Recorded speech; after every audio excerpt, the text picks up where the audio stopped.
April Harrington says former live-in boyfriend Fred Badman sold her belongings after she moved out. Fred is countersuing, claiming April also stole from him. Ms. Harrington, according to the complaint that I read, you and the defendant were in a relationship and lived together for a period of time. When you moved in together, you took some of your stuff and put it in a storage unit. The storage unit was in Mr. Badman's name. That's right. And he paid for it. No. That's what he says. There came a time when the two of you parted company, a day that you will tell me about briefly, and it is your claim that he got rid of the stuff in your storage unit, which you wanted back. Mr. Badman acknowledges that he emptied the storage unit. Some of your stuff he gave to the Salvation Army. Some of your furniture he still has. And the reason he did that was that when you moved out, you took a substantial amount of property that did not belong to you, that belonged to him and to his daughter, and he has a counterclaim. How long did you live together? He moved in with me in February of 2004. He had a dog, and I had a dog, and I was only allowed one dog at my apartment complex. Therefore, he moved into his own place, and about a few weeks after him living there, he begged me to move in, told me how much cheaper it would be. Just listen to me. Okay. This is not a 1,000-page tome that we're going to do here. When did you move in together? May of 2004. And when did you put your property in storage? The end of May, I believe. The day she moved in. There wasn't room in my apartment for many of the What things. did you put in storage? I put living room furniture, dishes. My parents had started collecting teddy bears for me when I was a child. A futon, a bed, clothes, shoes, dresser, desk combination, a glass mirror, and my diploma, important tax information papers, all sorts of things. And when did you separate? July 25th, 2004. Tell me the circumstances surrounding you moving out. I had found out that he had been cheating on me with her. That is his baby's mother. We were going to court for custody of his child, me and him together, and I found out that he was cheating on me. I came home from work early, asked him, you know, why are you doing this? Can we please talk about this? He then shoved me into a dresser, and I dislocated my finger. The police then told him that he should leave the apartment for a few days while I got my things together. Within those 3 days, he came back and broke in his own door, busted the lock off, and I moved out the very next day because I wasn't safe living there with no lock on the door. I took the things that belonged to me, and only me. The only thing that I have of him are some pornography tapes that I did not bring with me because of the security on the airplane, and I didn't want them flashing about. They're kind of disgusting. What'd you take them for? They were actually in a box of movies of mine. When did you try to get your property back? Right after I moved out, I went to the storage unit to see. I had a key to it because my things were in it. I did pay for it, and he had changed the locks. Now I'll hear you, sir. When we did break up, it was because of accusing me of fooling around with her. We were just friends. We've always stayed friends because we have a child in common. So I didn't want to argue, so I left the home. She called the police. We went down there. She decided she didn't want to charge say anything because she told the police that I beat her up or whatever. So then we went to the police station. You she did. You said broke my anything. She did not file the Ms. report. Harrington. Anything. She Mr. said. Shh. Don't say anything when he's testifying. You know how quiet he was when you were Sure. telling me your story? Mm-hmm. I read your complaint very carefully. You came home and you wanted to talk to him. That's Correct. what you said in your complaint. Correct. He was sleeping. No, he was up. It says, I'm reading from your complaint, things were going terribly for us, and he was served with an eviction notice. On July 25th, not June, on July 25th, 2004, everything came to a head. We were in an argument. I came home from work to talk to Fred. He was sleeping, and I tried to get him to talk to me. That's what you said. Okay, that's fine. And when you want to talk to somebody and they're sleeping and they don't want to communicate with you, you get angry. No, I was not angry. You weren't angry. No, I was not. No, you weren't angry. I was upset. You were living with somebody. You think he was fooling around with the mother of his child. According to you, you came home. You found him sleeping. You went in there, and he didn't want to talk to you. And so he broke your finger. He did. Ms. Harrington, I have no question that your finger got broken. Mm-hmm.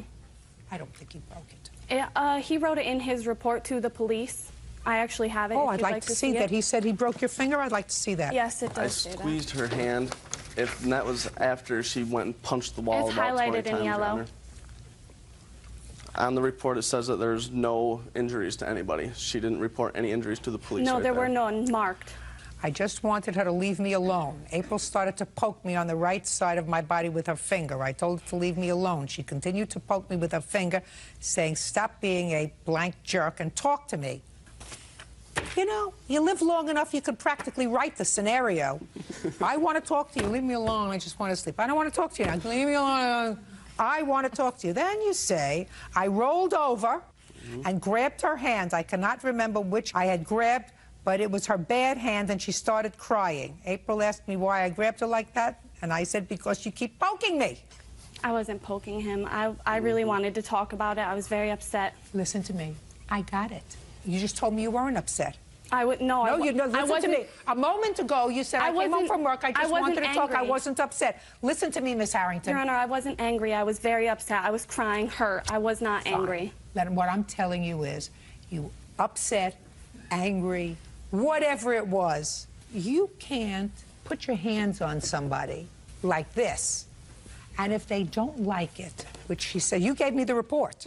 So you want to vouch for the truth of this report. No, just the part that you like. No, that's not true. If Just you the read part- my listen, statement also. I'm reading his statement. Okay. That's what you gave me. If you keep reading it, he also listen. pushed me in the face and kicked me off the bed, and Listen to me. He wanted you to leave him alone. so it's okay if he kicks me. And You shouldn't have put your hands on him. Miss Harrington, you put your hands I on wasn't somebody. hurting him. I was. Listen to me. You can't put your hands on somebody and continue to irritate them and expect them to do nothing. That's fine. Good. What property of hers did you give away to the Salvation Army? Things I gave away of hers, I went and retrieved all the stuff from the storage unit because I didn't want to pay What anymore month on did it. you do that? February 05, ma'am. So you left it there for 6 months? Many months I left it there. She asked you for the stuff back. I wanted my items back before I was going to give her anything. That's what I told her. What items were they? She took my entertainment stand, a bunch of movies. Just a second. Entertainment stand. What does that look like, sir? It's right here. And a tent. That's what I got pictures of. I need a cup of coffee. An entertainment stand, some movies. Shh. Okay. I mean, this entertainment stand, did you put it together yourself? Yes, or I did. You put it together yourself? Yes. I bought it from an appliance store years ago. $69, you put it all together. No, it was $300. It's a large entertainment stand. I'm looking at it, sir. I got it. Okay. Let us say she took the entertainment stand. And she took... Tent. Did you take his tent? No, I did not. Did you take his entertainment stand? He gave that to me because where he was moving had a big screen TV and he no longer needed it. Oh. Big screen TV. What else do you say she took of yours, sir? She took my fishing tackle box, some PlayStation 1 video games.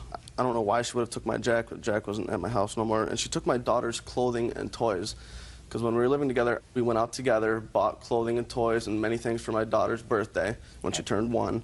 And when she moved out, she figured I bought them, I'm taking them myself. So she took all the things that we bought together for my daughter. All the things that she paid for? Correct.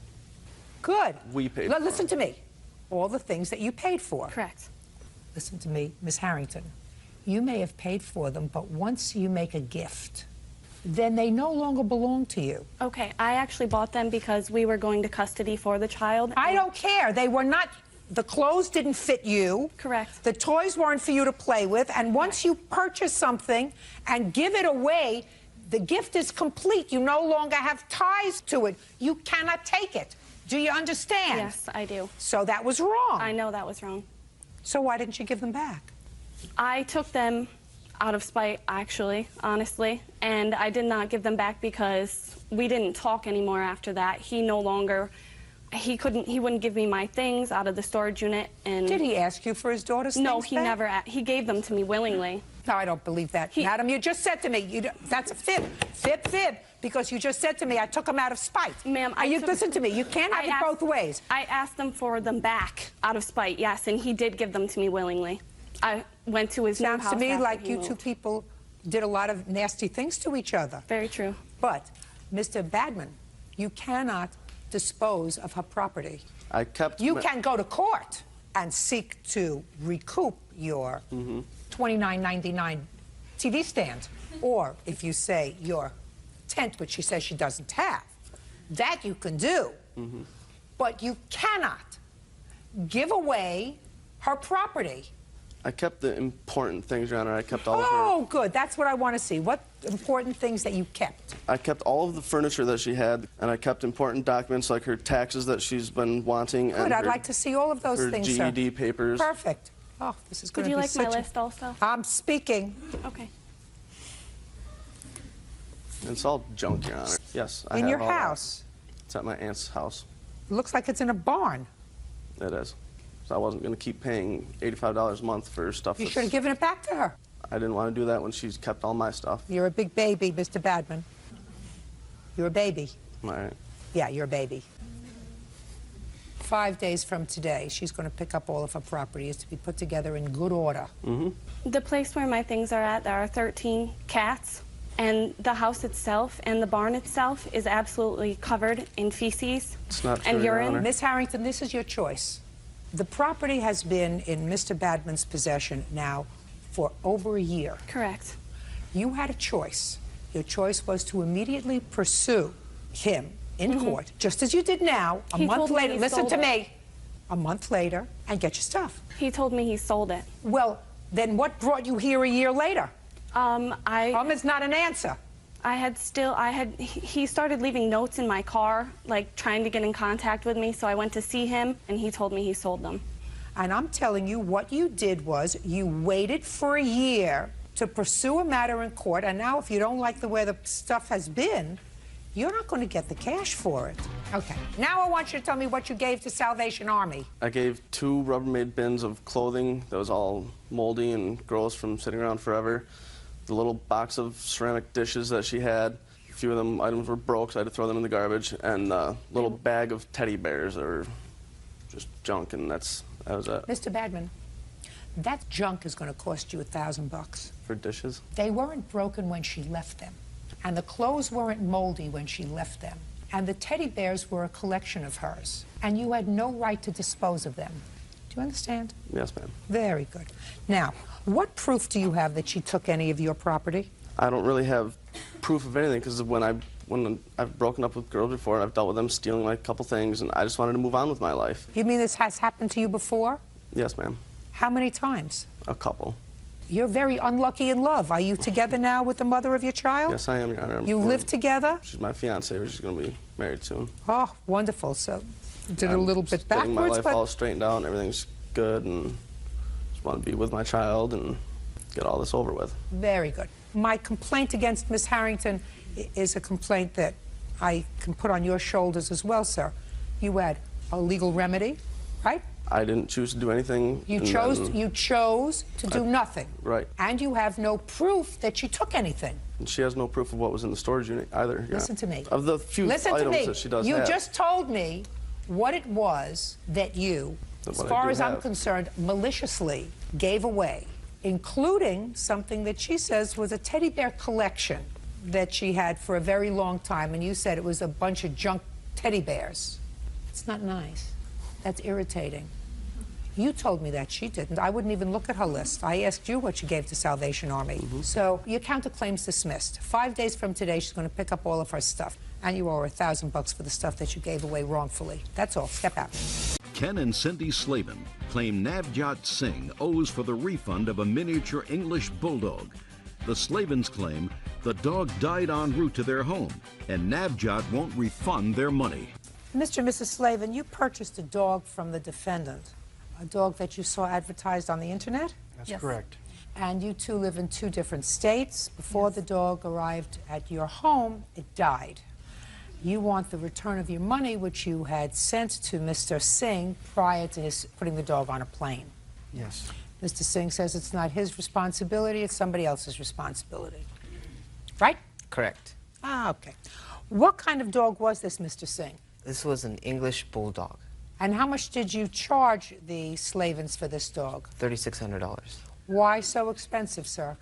It was a smaller version, and it's categorized under a miniature English bulldog. Did you raise the dog? I had him for maybe a year and a half, maybe. That's not my question. I didn't, of course you had him. I assume that you didn't steal him. I asked you if you raised them. Yes. How old was the dog? When what? How old was the dog? About almost 2 years old when I sold him. I have So the if- specific date right So here. if you on have the certificate. dog for a year and a half, the dog was 6 months old when you got him. Correct. Why are you asking me? That sounds like a question, Mr. Singh. Is that correct, that the dog was 6 months old when you got him? Correct. Who did you get him from? Veronica, For how much? $3,500. Was she the breeder of this dog? Yes. When did you put this ad on the internet to sell the dog? The dog was never, I guess maybe January. The dog was never what? I really didn't want to, you know, the dog wasn't heavily advertised. It was a litter from the dog that was advertised. This was a female or a male? This was a male dog. And how many puppies were born from that litter? 4. Is that a question or an answer? It's an answer. Let me see the ad, please.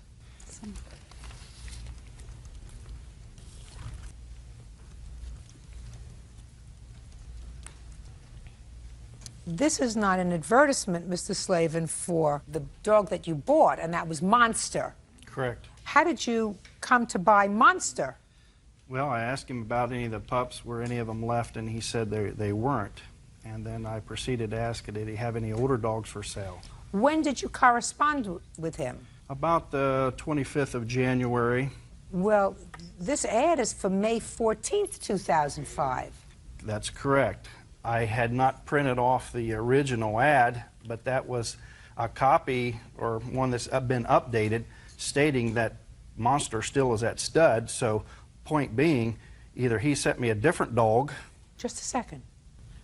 How many monsters do you have, sir? I have 1 monster. Gestation of a female dog is 63 days.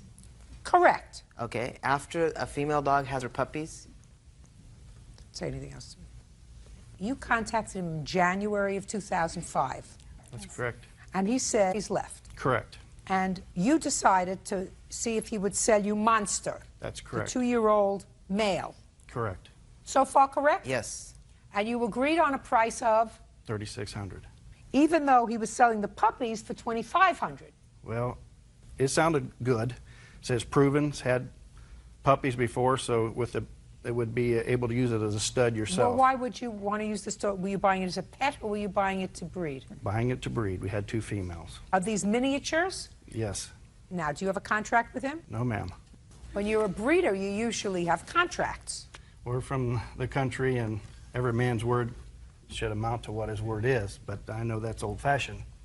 Let me see the vet report that you have while I'm taking the rest of this testimony.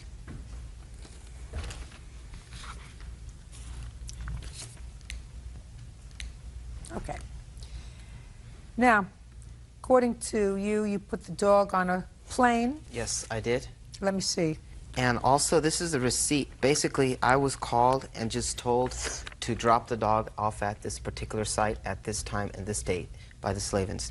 And this is the receipt that says that transportation was prepaid for. So meaning I did not have anything to do with Delta Who Airlines. paid for the transportation? They did. I didn't do anything Okay. with airline. Fine. Correct. You took care of the transportation. No, I just gave him $3,600, and he took care of it. If you see right there, it's checked off prepaid, Your Honor. It does, but it doesn't say it was prepaid by.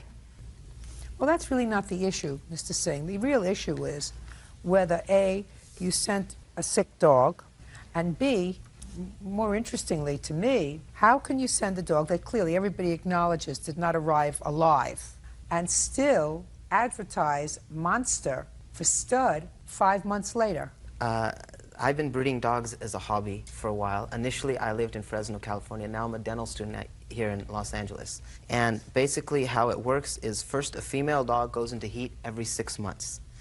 After she's been in heat for every 6 months, you breed her, and then 63 days is gestation, meaning the dog mother carries the puppies in her stomach. I know what 63 After days that, gestation means. I went to high Fo- school. 4 months after that, you have to keep the puppy with the mother. I bred Monster before I sold him. That's why I was advertising him as the father of these puppies. Your Honor, he's advertising that as current stud, meaning it's alive, it's current. Both of the parents are, well, that's misleading. Both of the parents, Monster and Pup Girl, are very lightweight and especially short. Well, that's not true. How's that not true? Well, because Monster isn't a present. Both of these parents, Monster and Pup, Monster, who was very lightweight and short, and Pup, who I assume is still alive, is very lightweight and short. Monster was, not is. You know what the difference between was and is? I do. I went to high school. Oh, okay. So if you went to high school, Mr. Singh, you know. Both of the parents, Monster and Pup. Monster was a lightweight dog. He is no longer. So you can't say they are, because he isn't an R, he is a was. But at the time the puppies were bred? Doesn't make any difference. This is as of 7/4. You're advertising this, sir. As of 7/4, Monster is no longer alive. And the website hasn't been updated for a while either. That's misleading. Then it's misleading, Mr. Singh. Now, did you sell these puppies? Yes. Really? They're You have sold. the names of the people you sold them to? I do. Did you tell the people that Monster was dead? Yes. I told him he had been sold. I told him I did not That's have... not what I asked you, whether you told him he had been sold. I said, did you tell the people that bought the puppies that Monster was dead? Correct, I did. You did. I don't believe that, Mr. Singh. We can have them come in. I could, or I could just rely on my own common sense and your response to me, sir. Okay. That you didn't say to people who were going to spend $2,500 for a dog that the stud died. But the death wasn't my responsibility of the dog. Oh, I'm going to make that assessment right now, Mr. Singh. Okay. When did you put this dog on the plane, Mr. Singh? 2/15/05? Well, you took the dog to the vet on 2/14. Correct. This dog was not a well dog when you put him on the plane, sir. How was it not well? You want me to tell you what he wrote in his notes about the dog? She, yes, go ahead. She. What I can read. Wait, did you get those notes from the veterinary themselves, or? Yes. Can I take a look at that? Sure.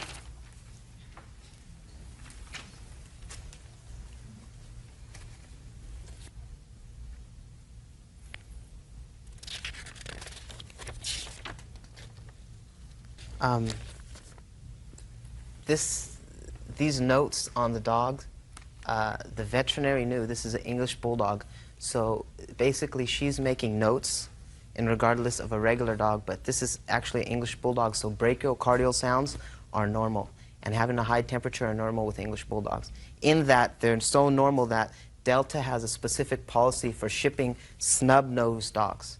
Mr. Singh, are you playing with me, sir? No, I'm just trying to state my side. The vet says that the dog looks like it's been chewing on its rump as well. It has very long toenails, which indicates that it has not been well cared for. I also have dogs. Green mucosoid discharge. I'm not talking about the sounds from your English bulldog, because we all know, I mean, if you're a dog lover, you know different breeds. English bulldogs have very small noses so that they breathe, they snort, they make noise. I'm not talking about that. Your vet said that the client, that was you, declined a microscopic examination, declined to have the dog's ears cleaned, declined medication, declined nail trim. He said that the dog will be traveling because the dog is a Valentine's Day gift for a friend. That's what you told, that's what the vet said you told the vet. And the vet says, underlined, see vet as soon as possible at new placement for infection. Okay? Told no food in the morning of the flight. Airline may decline boarding with eye skin infections. Eye and skin infections are very common for English Listen bulldogs. to me, sir. Listen to me, sir. You did the wrong thing, and somebody pays you a substantial amount of money, and you have a dog that the vet says needs some treatment. You are supposed to ensure that before you put this dog on a plane, this dog, bill of health, not just sufficient to travel, clean bill of health.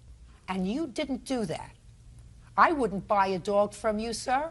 I would suggest that if any of the 10 million people who watch this program thinking about buying a dog, they will never buy a dog from you because you haven't done the right thing. When you take on the responsibility of being a dog breeder, and you have an animal that requires a human being to take them to the doctor and make sure that they're taken care of, you're going to be a dentist, sir? Yes. Is that what you're telling me? You're going to be a dentist? Yes. When somebody has a child and the child has something wrong with their mouth, the parent has the responsibility of bringing the child to the dentist. And you have the responsibility of, as the dentist, of taking care of whatever it is that that child needs, because the child can't do it for themselves. You got my drift, Mr. Singh? I do. Now, a small miniature English bulldog, 2 years old, if it's got mucus coming out of their eyes, mucus coming out of the nose, seems to have a trouble with biting its skin. And the vet says, you know, the dog could really be treated before you put it on a plane and send it to a new home. And you say, not necessary. As long as it's not an extremis, you give me a health certificate because it's good enough to go on a plane. This vet was not happy with the way this dog looked. And you should have seen to it that that dog was in tip-top shape before sending it off to new owners. That's what you do if you're a responsible, caring individual. So not only wouldn't I go to buy a dog from you, sir, I wouldn't let you fill my worst cavity. Because what you did was the wrong thing. Judgment for the plaintiff in the amount of $3,600. That's all. Diana Galarzo says her fiance's estranged wife, Myrna Cosio, owes for burning a graduation dress she bought for her daughter. Diana also says Myrna started an argument at the ceremony. Ms. Cosio, you are currently separated from your husband. Is that right? You've Yes. been separated for about 3 years. Yes. Is he here today? Yes, he is. Yes, I am. And according to your answer in this case, you separated from him because he was a big problem. Yes. That's why you separated. Yes. You filed for divorce. He did. He did in December. Yes. And hopefully that divorce will be finalized soon. The two of you have 2 children. Correct. The plaintiff is his fiancée, Correct. and you've been together for about a year. Yes, And you're planning to be married as soon as the divorce is finalized. that's correct. Do you live together? Yes, we do. How long have you been living together? For about 8 months. According to your complaint, you gave one of the girls, one of their daughters, who was graduating from elementary school, Yes, that's correct. 3 outfits. And according to you, Ms. Casio destroyed those outfits. She was annoyed at something. And then later at the graduation made a terrible scene at the graduation, Yes. which embarrassed and humiliated you. Ms. Casio says that the outfits weren't destroyed, and she says that you had no business being at the graduation. You should have stayed home. She told her separated husband that he shouldn't bring you, and he defied her and brought you, and that's what caused the incident at the graduation. Is that right? That's right. Well, let me straighten you out on that score because that's freshest in my mind. You have no business telling him who he can bring to his daughter's graduation. This child has 2 parents, and you're no more of a parent than her father is. You don't have any right to tell him who he can bring to the graduation and who he cannot. You understand that? Yes, I do. So what do you think gave you the right to tell your husband not to bring her to the graduation? I didn't tell my husband, I told my daughter. Ugh, that's even worse. That you told your daughter to tell her father that he should leave her home? Is that what you did? Exactly, that's what I did, Judge. You're outrageous. That's an outrageous thing to do on many fronts. First of all, you never use a child to transmit messages from one parent to another. Certainly nothing negative. If you want to say, listen, would you like to come to my house for a graduation party? That's a nice thing. But you never use a child as a telephone to transmit a negative message from one parent to another. That makes you a bad mother. You don't want to be a bad mother, do you? No? Well, I'm telling you that was something that only a bad mother would do. So I would rethink that. Having said that, you have no business directing what goes on at your daughter's graduation. It's not your graduation. It's your daughter's graduation. And unless your daughter doesn't want her for some reason, she should be there. She's part of her life. You may not like it. That comes under the category of too bad. You got to get used to it. You got it? Yes. You have any questions for me? Nope. Good. Now, what kind of a scene did you make at graduation? I didn't make no scene, What did she do at graduation? Your Honor, I have a video cassette of her behavior. I'd like to see it. It's right here. And I have never met her and why she acted this way and insulted me in front of everyone and made a scene, especially Erica started crying. The other daughter with her 3 infant, you know. Excuse me? What did you call me? What did you call me? Mom. That's what I told you. You're Why? stupid. Because you are. It's Erica's graduation. Why? You need God. Because you like what? You need God in your life. Really? Yes. Mom, stop. Yes. You do. I've never done anything to you. Why did you call her? Okay, I got it. Okay? Why did you call her a name?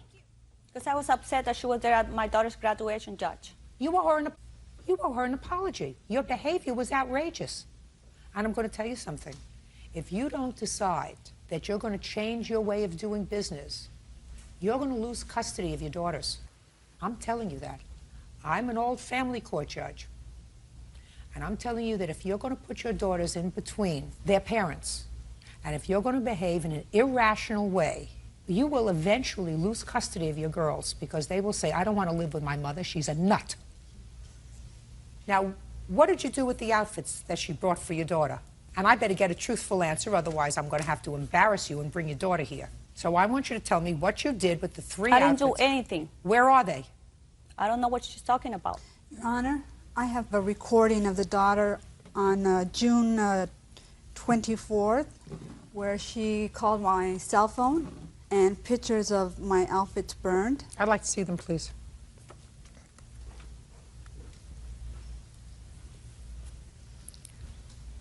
Where were these pictures taken? Apparently, she burned them, and either she walked into my property or threw them right next to my truck, keyed my car, and I have a police report. Oh, well, she's crazy. Sir, I think that you ought to go into court and seek custody of your daughters. I wouldn't let my daughter stay with her. There's something mentally wrong with her. Mr. Casio, step up. Step up, sir. Yes, Your Listen Honor. to me very carefully. How old are your daughters? 12 and 16.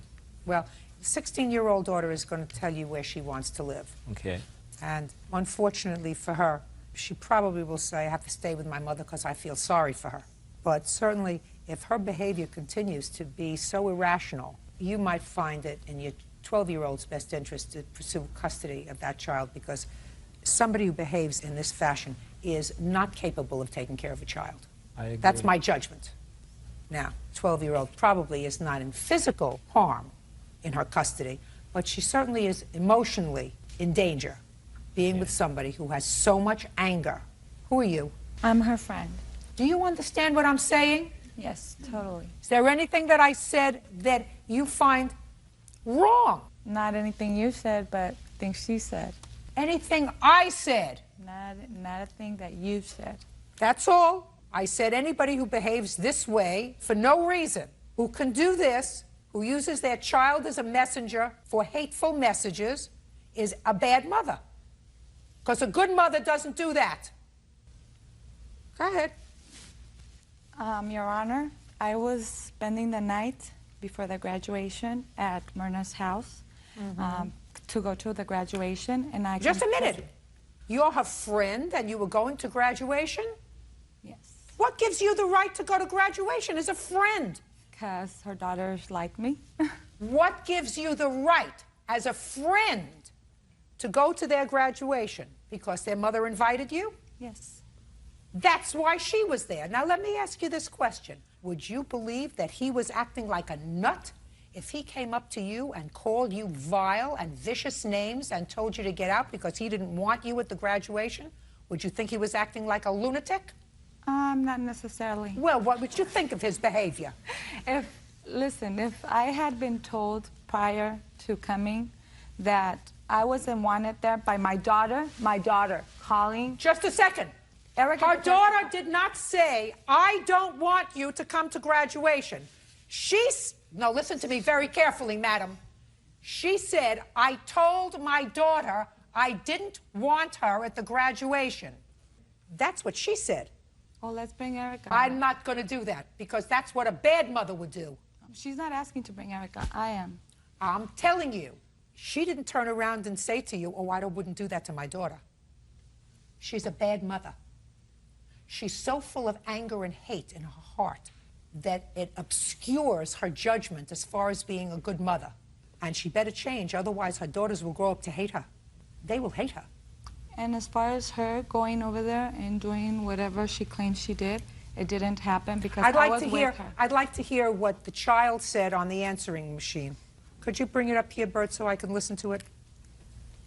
Go ahead and press the middle button. That's a message she left on my cell phone at 6:20.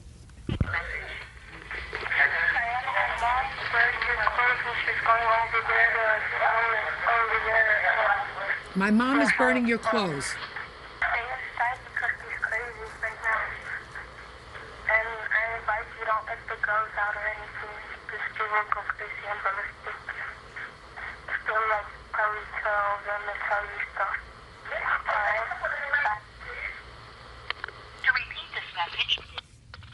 You think your daughter was lying when she says my mom is burning your clothes? We had an argument that morning, Your Honor. So you just think it's serendipity that your daughter calls and says my mom is burning your clothes and the clothes turned up burned in front of her house. You think that those two things just came aligned in this universe? You better go see a good therapist, madam. You need a good therapist. Do you work? Yes, I do work. What kind of job do you have? I'm a phlebotomist. Better spend a little more time at work and a little less time hating. Spend a little less time hating. It didn't work out. 52% of the marriages in this country don't work out. She didn't steal him away from you. You threw him out. That's what you told me. You said you didn't like the way he behaved, so you threw him out. She found him. You should be grateful. She can keep him. Listen to me. That's right. You should be grateful instead of having a heart full of anger. Believe me, if you have a heart full of anger, you're never going to find anybody, madam. Okay. Nobody wants somebody who's miserable and angry. You'll spend the rest of your life alone. How much did you spend for the outfits? I have the receipts Just here. tell me how much you spent for the outfits. 180. Now I'll take the receipts, Bird. Plus pain and suffering and... You don't get pain and suffering. Loss of work and... Listen to me very carefully, Ms. Galazzo. Yes. What you wanted was for her to learn a lesson. I don't know whether her ears were open. If they were, fine. If not, she's going to be the loser, as are her two children. She's responsible for the burnt clothes because she burned them. Her bad behavior has just been memorialized in front of 10 million people. Unless she changes her course of conduct, she's already been pre-warned that her children are going to grow up hating her. You can either put a period and move on and say, I had a marriage, it didn't work out. But out of this marriage came two lovely children, just listen to me carefully, and then try to put yourself on some medication, maybe. If you don't already take it. I have two beautiful children. I want to devote myself to them and to making myself a happy life. And I don't want to be angry with somebody who's taking a burden off my shoulders. And you don't control what happens with your girls, because your girls have two parents. And you won't have them at all in your life if what you continue to do is to disrespect their father. Judgment for the plaintiff in the amount of $180. That's all. Cheryl Wells says her estranged son-in-law, Richard Sharp, owes for half the cost of his wedding. Richard claims he need to pay. What is all that stuff? This is stuff that I brought that I don't have actual receipts for, just to show you that. What is it? It's the Unity candle, some table decorations that we made, the candle stands. Bert, could you do me a favor? Could we get rid of that? I don't need all that stuff here. Where do you want me to put it? I put it on the floor. Okay. Thank you. Ma'am, take this stuff, put it on the floor, please. Thank you. Perfect. Ms. Wells, this is what the case is about.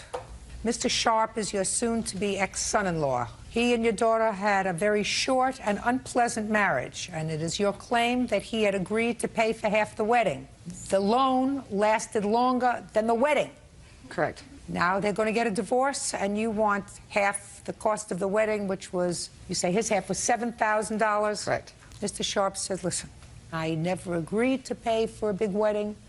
So, Mr. Sharp, this I assume is your soon-to-be ex-wife? Yes, ma'am. How long were the two of you dating before you decided to get married? 4 months, Your Honor. What? 4 months. And whose brilliant idea was it to get married? Mine, Your Honor. Could you speak up Mine. a little bit? I'm old. I have... Mine. Mine. Did you give her a ring? Yes. How much did you pay for it? I want to say about 200 and maybe 34 bucks, 40 bucks. What kind of work do you do? I work for Sun Cruise Casino and a gambling boat. And how much do you earn a week? I make 8, but I bring home like 7. 700. A week? Every 2 weeks. Okay. When your daughter came home and showed you the engagement ring and told you that Mr. Sharp had asked her to marry him, what did you think? I didn't approve of it. I didn't like it because they didn't know each other that long, but... Well, that's a good judgment on your part. When you saw the engagement ring that he bought your daughter, what did you think of it? I didn't have any thoughts. I mean, I Did thought... you think that he wanted to get her the best possible engagement ring he could? That he possibly could, Listen, yes. listen to me. Did you think that he wanted to get her the best possible engagement ring he could afford? Yes, I did. And he spent $230 on the engagement ring, which was the best he could afford, right? That's what you thought. I didn't know how much it cost him. But it wasn't. We're not talking about the Hope Diamond here. No. Now, who wanted the big wedding? Richard did. Did you? Yes. Why? At the time, I was in love with her. Then after we got married, Listen to me, Richard. You didn't take any snoozy pills this morning, did you? No, ma'am. I want you to listen to the question. Your mother-in-law says you were the one who wanted the big wedding. Is that true? Yes. Who was supposed to pay for it? She was. Your Honor... Shh. Why was she supposed to pay for a big wedding if you wanted it? Do you want to take a nap? No. Who is this? My stepfather. Step up here with him. Tell me your name. Frank, Your Honor. Frank what? Enoch. Mr. Enoch, do you understand my question? Yes, Your Honor. Okay. Miss Wells wants your stepson to reimburse her for half the wedding. Ordinarily, I would say, listen, that's ridiculous. Usually, it is the bride's family's responsibility to pay for the wedding. Your Honor... I'm speaking. My father and mother paid for my first wedding.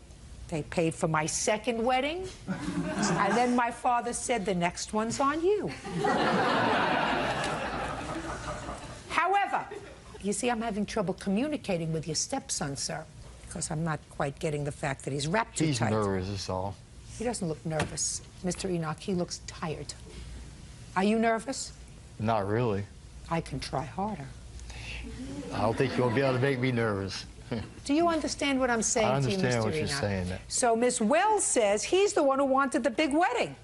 I don't know why. It's usually the bride that wants the big wedding. You didn't want a big wedding? No, ma'am. Step up here with your mother. Why did he want a big wedding? He had a whole bunch of friends? When he was working at the car lot, he was inviting people he didn't even know that would come and make a payment to our wedding. I want you to tell me what happened when you started to discuss the cost of it. We sat down, and me and my mother explained to him, we don't have this kind of money. We don't even know these people. If it was, you know, if it was some people he knew, then fine, but he didn't know these people. So what did he say? He said, well, I think they should come anyway, and I'll pay for half the wedding since it's mostly my people that I want to come. Is that what you said? No, ma'am. How many people were at the wedding, Mr. Sharp? There's about 120, 140. How many people were at the wedding? 73. Of the 73 guests, how many were his family and friends and how many yours? 60 of them was his. You mean you had 13? Yeah, because we're not from Florida.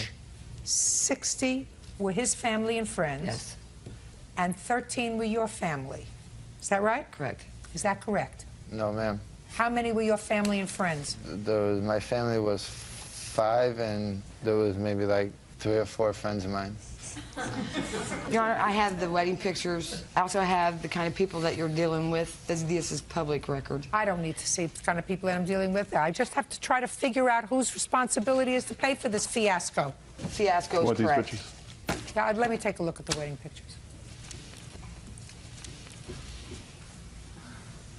Miss Wells, is this your only child? This is my only daughter, yes. This is your only daughter? Yes. You should go around the desk praying 3 times, get down, kiss the floor, and say, thank God she got out when she did. You're correct. I agree. Because you don't have any children with him, do you? No, ma'am. But for the grace of God, you could have had a grandchild fathered by this guy. No, thank you. I agree with you. No, thank you. Really. Unless he's thank you. Unless he's hiding something from me that I don't see. Well, you're not missing much. Okay. Who's in this picture? Can you see it from there? Yes. Who's in this picture? That's me, Jack, Bill, Terry. Who are they? Friends of mine. Friends of yours? And the one guy, Jack, Just I a used second. to work You for said him. 3 or 4, so that these are the only people at the wedding that were your friends? There might be a little bit more, but other than that. Who are these people? That's my stepbrother, and that's her stepfather. Okay, so you got a stepbrother here. Yes. Was he in this picture too? No, ma'am. These people come with their significant others, or they come stag? They came with others. With others? They came with their So you got to do wives. this times 2, right? Yes, ma'am. That's more than 3. Even you could tell that, right? Yes, ma'am. Madam, it's clear to me that he had certainly more than 3 or 4 people at the wedding. So what you're telling me is he said to you, these are the people that I want at the wedding, they're friends that I work with? Not friends that he works with, but he was working at a car lot, and people that would come in to make their payments that he would talk to just to make their payments, he would invite to our wedding that he did not know. Your Honor, I had to finally put a stop to it because this list was like 300 people. Who was supposed to pay for all these people, all these strangers? I felt that I was going to pay for them, but as soon as she said she put a stop to it, I said, okay, never mind then. All right. Now, where were they married? At the Ramada Inn. Had you taken the Ramada Inn before or after you had this discussion with him about inviting too many people to the wedding? I'd already talked to the Ramada Inn, and then when he kept adding the... No, I want you to make sure you give me the honest answer. You had gone to the Ramada Inn, you have to give them a deposit and reserve the date. Correct. Had you done that before you had the discussion with him? Yes, but he kept adding to the list. You don't have to repeat it. I understand what you're saying to me. So you had already taken the hall, and initially, he was not going to pay for half the wedding. That's according to what I'm gathering now. It was not until after he started adding all these people. No, Your Honor, that's not correct. He agreed to pay for half the wedding. No, that's incorrect, we went Your to Honor. the... I was there when it was discussed. No, I don't believe that, Miss Wells. But that is Listen to me. Miss No. Wells, I don't believe that. I don't believe that true. somebody who buys a $230 engagement ring makes a knowing decision to pay for half the wedding that, according to you, cost $14,000. I wanted them to elope. I offered to give them $2,000 so I didn't have to pay for this big wedding. He had already agreed to... Now you want to talk to me? Yes. Good. Now I'll hear you. But make sure you tell me in a loud, clear I voice. did not agree to pay for half of this wedding, Your Honor. Well, tell me what happened. What happened is, I started adding people to the list, and she said, no, I can't afford all these people to come, Your Honor. So I said, okay, well, we'll stop all them people, because who even knows if half of them people are going to show up? Your Honor, that's not right, because I even paid for his probation. He was supposed to pay me that back as well, and he has not even done that. And her daughter paid her back out of that with her income tax money, Your Honor. Just a second. So what you're telling me is you were on probation, you had certain fines, Yes, ma'am. and she paid your fines With her income tax. because you didn't have the money. Yes, ma'am. Okay. So how could you reasonably expect him to pay $7,000 for a wedding when he couldn't even pay his own probation fine? We paid his probation off so he could get off by the beginning of February for our wedding. You working? Yes. Pay your mother back for this wedding. No way. Pay your mother back for this wedding. I've paid her half of the wedding already. I don't believe that he agreed to pay you for half the He wedding. didn't, Your Honor. I don't believe that. Your Honor, he did agree to pay for that wedding. Do you have that in writing someplace? I don't have They papers kept- for that. You should. You're dealing with Well, someone who is a no. convicted felon. It would seem to me if someone agreed to Your pay. Honor, he goes to church every Sunday. I'm speaking. I have to come up in my mind. If he agreed to pay you, which I doubt, but let's say he said, I'll pay for half the wedding. Any legitimate and reasonable expectation that this person who spent $200 for an engagement ring and couldn't pay his probation fines was going to be able to pay for a $14,000 wedding. What was the nature of the felony that you were convicted of? Sales and possession. Sale and possession of what? Cocaine. How many times? Twice. 2 different arrests? Yes. That means you got caught twice. Yes. That doesn't mean that you sold only twice. It means you got caught twice. I got caught twice. Well, then you are smart. Yes, ma'am. Pretty smart. Well, not pretty smart for selling drugs. But you were pretty smart. You did it a few times and you didn't get caught, right?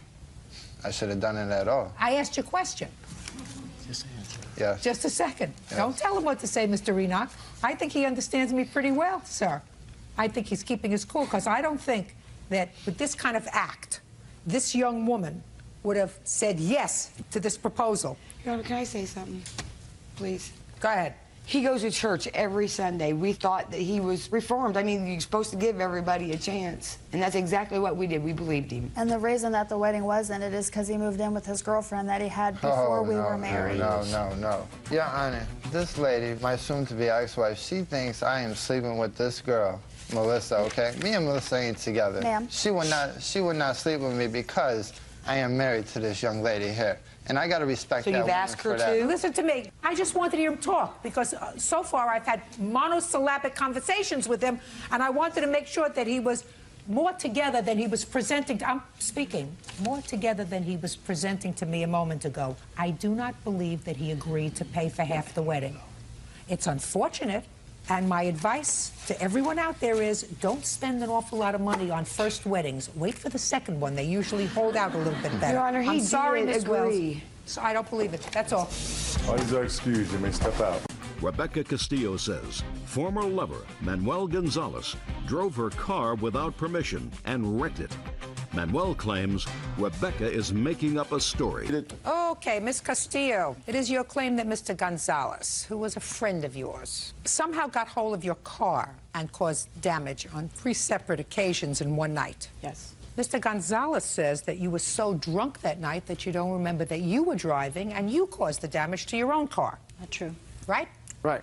And you are just friends? Yeah, I guess you could say that. I was messing I don't want to around for a guess while. what I'm going to say anything. I'm asking you, are you just friends or are you more than friends? Yes, we were just friends. Not intimate? Yes, we were intimate a couple times. Well, Bert is my friend. We have never been intimate. Do you understand? Yes. Do you understand the difference? How old are you? Yes, 21. How old are you? 35. All right. So that's a little bit of a difference. Okay, so you were intimate friends. That's a new Yes. category of friends. There are people who are intimate, then there were friends, and then somewhere in the middle there are intimate friends. You are one of those. When did this assault on your car take place? June 5th. Okay. And what were you doing out with Mr. Gonzalez? Actually, I was home when he called me and asked me to give him and his friend Mike a ride home. And I went. Why did they need a ride home? I didn't ask. And you said, fine, I'll come and pick you up and give you a ride home. Sure. Keep going. When I got to the restaurant, the establishment, he was there with 3 other gentlemen. They were there eating and drinking, and I ordered a margarita, and we were there for about an hour and a half. How many margaritas did you have? Just one, Your Honor. And then from there, they wanted to take off, and we went to a billiards place where we were there only a half hour. I played billiards with one of the other gentlemen that was there with them. They wanted to leave. We went to another local establishment, a local bar. So you were playing chauffeur that night? Pretty much. So the reason for the phone call was you guys wanted to drink and you needed somebody to Drive. chauffeur you around. Yes. Did you tell her that? Yes, I did. What did you say to her? I asked her for a ride because we had all been drinking. Well, a ride to take you home is one thing. A ride to schlep you from one place to another so you continue to drink is something entirely different. Oh, well, we planned on going home. But when she got there, she started drinking with us, and we said, well, you feel like going somewhere else? She said, yeah, so we went. Keep going, Miss Castillo. When we left that establishment, we dropped off his other friend, the one that they went in a car with, to his car, to his vehicle, and from there I went to a local gas station. And I went there, I got off, left the keys in the ignition, paid gas to the pump where I was parked at. When I came out, my car was gone. I panicked. I was looking around the parking lot, looking to see where they were. I gave them time. I'm thinking maybe it's a practical joke. Maybe they're out there looking at me, freaking out. I gave them about 15, 20 minutes, and at that point, I had dialed 911 to report the car stolen. When I looked up, he was driving back in the car with his friend still in the car. I was yelling at him. He refused to get out of the driver's side and said he was going to drive himself and his friends home. Said, fine. I pumped the gas in my car, got in the passenger side, and he drove his first friend home. He drove recklessly to the point where that friend didn't even wait till the car came to a complete stop. He literally jumped out of the car before he stopped the car in motion. Okay, and he tells me that's what you get for hanging out with a 21-year-old. He yells that through the window. Sounds right to me. Yeah. He speeds off, and I'm yelling and telling him to stop, get out of the car. He doesn't get off the car. Drives down a road where there's construction on both sides of the road. There's bolted cones with concrete dividers on both sides of the road. He's driving recklessly. He's hitting these cones. I counted 8. When I seen him headed towards the concrete divider, I literally had to put my hand on the steering wheel to avoid a real major crash. When I did that, he still didn't stop. He had all green lights for whatever reason. We drove to his house. We go into his house. I told him I wanted some resolve. I wanted something in writing. He tells me to go wait. Just a second. You went into his house. And what happened when you got into his house? We were talking. Look at me. Now here, you see, I can tell when somebody is not giving me the accurate story. So don't start embellishing now what you think you want to tell me. What happened when you went into his house? We talked. I told him I wanted... What did you say to him? I told him I wanted something in writing. I asked him, how are we going to handle the situation? What situation? About him hitting the car. I hadn't seen the damages to the car yet. I knew he was hitting the pylons, and I knew he had already hit, there was some damage, but I hadn't actually inspected the car at this point. So then he brushes me off, goes into the back room, talks to his friend Mike, then he tells me to wait for him in my car outside, and we'll talk some more. So there I go. I walked outside of the house, went into the car, sat in my car, and at this point I see him getting in Mike's car, and they're driving away. So I turned on my car, I followed them to an apartment complex all the way across town. And at this point I'm looking for my cell phone, which I couldn't find, somewhere on the floor. Because you're drunk? That's not true. And when we got there, I followed them to a dead end, and I had to back up. I backed up so that they can straighten out. They were there in the car for about 5 minutes, and then Mr. Gonzalez gets off the car, comes towards my car. In the meantime, his friend Mike drives off, tells me to move over so we could talk. Then he's telling me that he had no reason to bow down to me like I was some princess, that that's the reason why he doesn't have a valid license, because he can't drive. And he puts the car in reverse, backs it into the wall, then he drives off. So you let him get into the driver's side of the car, according to you, and you moved over. I assume you have a bench seat in the front? It's not a bench seat, no. What is Two it? separate seats. Two separate seats. So you had to crawl over, and where's the whatever? It's right there in the shift? center. It's in the middle. It's in the middle. Yeah. So you had to sort of get your leg over there, and he opened up the driver's side, unless you got out of the driver's side and walked around to the passenger side, so you scooted over somehow. Is that what you're telling me? Yes, I did. You scooted over somehow and let him in. I didn't have a choice. He was practically sitting on my lap. Miss Castillo. Well, I still scooted over. Miss Castillo, my dear, you're a 35-year-old woman. You had a choice. As soon as he got to his house and you dropped him off, instead of following him across town to an apartment complex in a dead-end street, you call 911. And you say, this man got into my car, took my car, damaged my car. I want to report the damage to my car. Because according to you, you went into his house, Miss Castillo, to get him to sign a piece of paper. Did he sign it? No. Should have had some clue that he was not going to take responsibility for what he had done to your car. Is that right? No. You thought he was going to take responsibility, and that's why he got into Mike's car and No, that's drove why away? I followed him, because I didn't know if he was going to drop him off somewhere and disappear. But when I tried to look for my cell phone, I couldn't find it. It wasn't on in my purse. All right, Mr. Gonzalez, go. My turn? That's why I'm looking at you. Yeah, after we left the first establishment, we went to another bar. We did have about 3 pictures. When we left, she asked me to drive because she had been drinking. I said, no, there's no way I'm going to drive. I have a DUI. I'll pick up another one, and I'm in trouble. I don't want you to speak.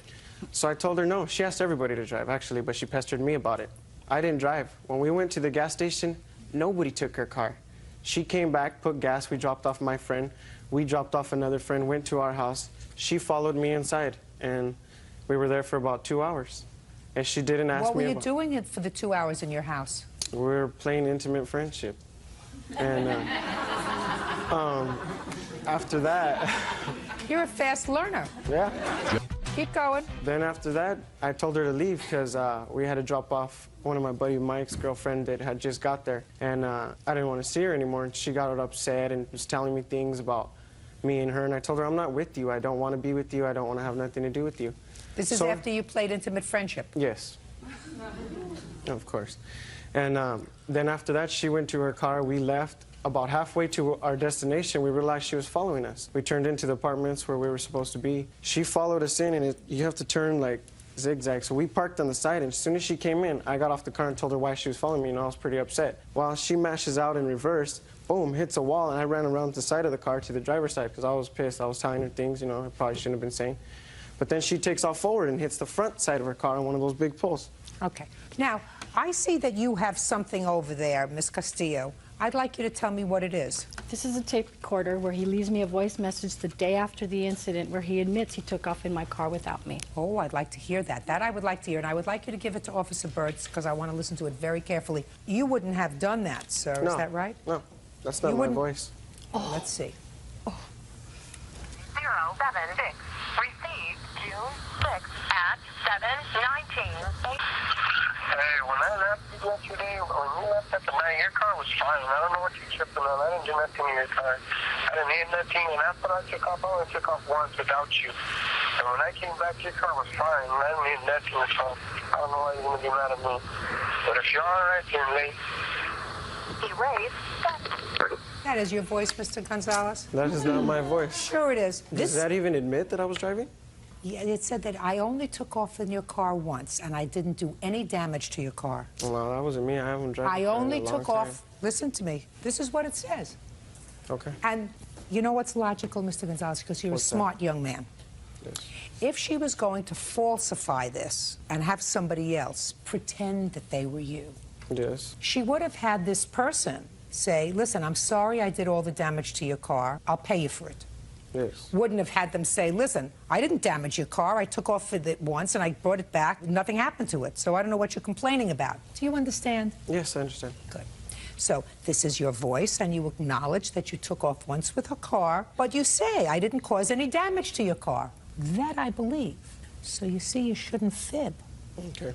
Because if you fib, then I can doubt everything that you're telling me. Now, Miss Castillo, I don't believe you damaged your car. I think that you were really angry, and I think that your car got damaged. You did it, or you let him drive your car. Now, if you're going to choose playmates, you got to choose playmates that are somehow equal to you. These young men on that night in June were doing nothing more than using you as a chauffeur. I am not comfortable enough with your story to find that Mr. Gonzalez, as outrageous as his behavior might be, and however morally reprehensible his behavior might be, is responsible for the damage to your car, Ms. Castillo. So your complaint is dismissed. That's all. Thank you. Norma Villa says her sister, Alicia Vasquez, owes for car payments, car repairs, and money loans. Ms. Villa, the defendant is your sister. That's correct. And some time ago, she needed a car. You agreed to take out a loan in your name. That is correct, Your Honor. What kind of car did she buy? It was a 99 volts Jetta How much was the loan? for $11,809, I believe. So that was very nice of your sister. When did she take out the loan for you? In 2003 of June. And you made the payments on the loan? Yes, ma'am, I have. Until when? Until March of 2005. What happened in March of 2005? I lost my job, and I was fighting an appeal for unemployment, and so I couldn't make the payments after in April and May. That's what your lawsuit wants? Yes. April and May's car payment, as well as a substantial amount of money because you claim that your sister abandoned the car and destroyed it. Yes, ma'am. Caused a lot of damage to the car, cost you $2,000 to put the car back into shape. You are now driving the car and paying it off. Yes, ma'am. All right. You acknowledge that you didn't make April and May's car payment? Yes, ma'am. So you acknowledge that you owe that to your sister because somebody had to make it? No, ma'am. What happened was I didn't have money to pay April and May, and she said that she would either try to help me or that if she couldn't help me in any way, then to go ahead and take the tires, because I kept telling her, what about my rims? And she said, if I can't help you, if you can't make the payment, then fork it. You know, I don't have money. And she said, I don't have money or anything, so go ahead and take the rims off. Miss Vasquez, somebody paid April and May's car payment. It was not you. Well, Your Honor, what happened was she didn't pay the April and May payment. Actually, she told me that the bank had reported the car stolen. So I lived with my mom. Somebody has now made April and May's car payment if she's driving the car. Yes, ma'am. Do you understand? Yes, ma'am. Who had the car in April? I had the car in April. Who had the car in May? I did, ma'am. But Just I also... a second. Listen to me. If you had the car in April and drove it, and you had the car in May and drove it, why should anybody else make the car payment for you? That was not your agreement with your sister. Right, ma'am, but see, what happened was we were waiting for an appeal to go through for my unemployment so I could pay those payments. I don't give a rat's behind about your appeal for unemployment. I asked you a very simple question. The very simple question was, if you drove the car in April and you drove the car in May, who should pay for the car? Well, I should have paid for the car. That's the answer. You drove it. You pay for it. Well, now she's driving the car, so... She's not asking you for anything else. But I put a down payment on the vehicle, which was $800. In 2003? Yes, ma'am. But I already paid $6,000 on the vehicle. How much a month did you pay for the car? I paid $328 a month. And how much do you think it would cost you to rent a car? I have no idea, ma'am. What do you do for a living? I'm a homemaker now, ma'am. Who supports you? Unemployment. How many children do you support? I support 2. Do they live with you? One of them does. Where does the other one live? With his dad. And who else lives in your home? My husband. And what does he do for a living? He's unemployed. Why? Because it's been hard for him to find a job because he doesn't have documents. Well, so you always ask one question too many. Do you have documents? Yes, ma'am. I'm a U.S. citizen. Then you have to work. Yes, ma'am. Perfect. And take care of your baby. That's what he did. Good. But you both can't stay home? Right. Not, well, I and just then finished my stick appeal. your sister with your car payment, because if you're both not working, you don't even need a car. If you're sitting around doing nothing, then you don't need a car. But we had made an agreement, because I had told her, we had made an agreement, me and her had made an agreement to where, because she knew that I couldn't make the payments, and she had agreed that she would wait for me to go to court and then go ahead and just pay the car payment even if it was late. We had made the agreement, me and her. That's incorrect, Your Honor. Does not make any sense. What do you do for a living, Ms. Villa? I'm a team manager for a well-known company. And you have children? I have 4. You support them? I do. Do they live with you? They do. Anybody else live in your house other than your 4 children? My husband. Does he work? Yes, he does. What kind of work does he do? He's a manager for a contracting company. Makes a good living? Yes, he does. You own a home? I own 2, ma'am. Have mortgages? Yes. Have cars? Yes. Have car payments? Yes. See what I mean? That, Miss Vasquez, is the American dream. Well, that's my American dream someday. Do you understand? You can't stay home in your house, right, hoping the American dream will find you. Right. And you can't encumber anybody else with your problems. I understand, ma'am, but I was fighting an appeal at the time, and that's You why... already told me that 3 times. You don't visit that on your sister. Now, how much was each car payment? They're $328 plus the late delinquency. And what was the late fee? I have a breakdown if you need that. Yeah. And then I have photos. I don't know if you need them, but they're the damages. I want to see the damage that you alleged to the car. And the house that you see there in that photo is my defendant's witness's mom's house. So what a coincidence for that one. You told us to leave the car there. No.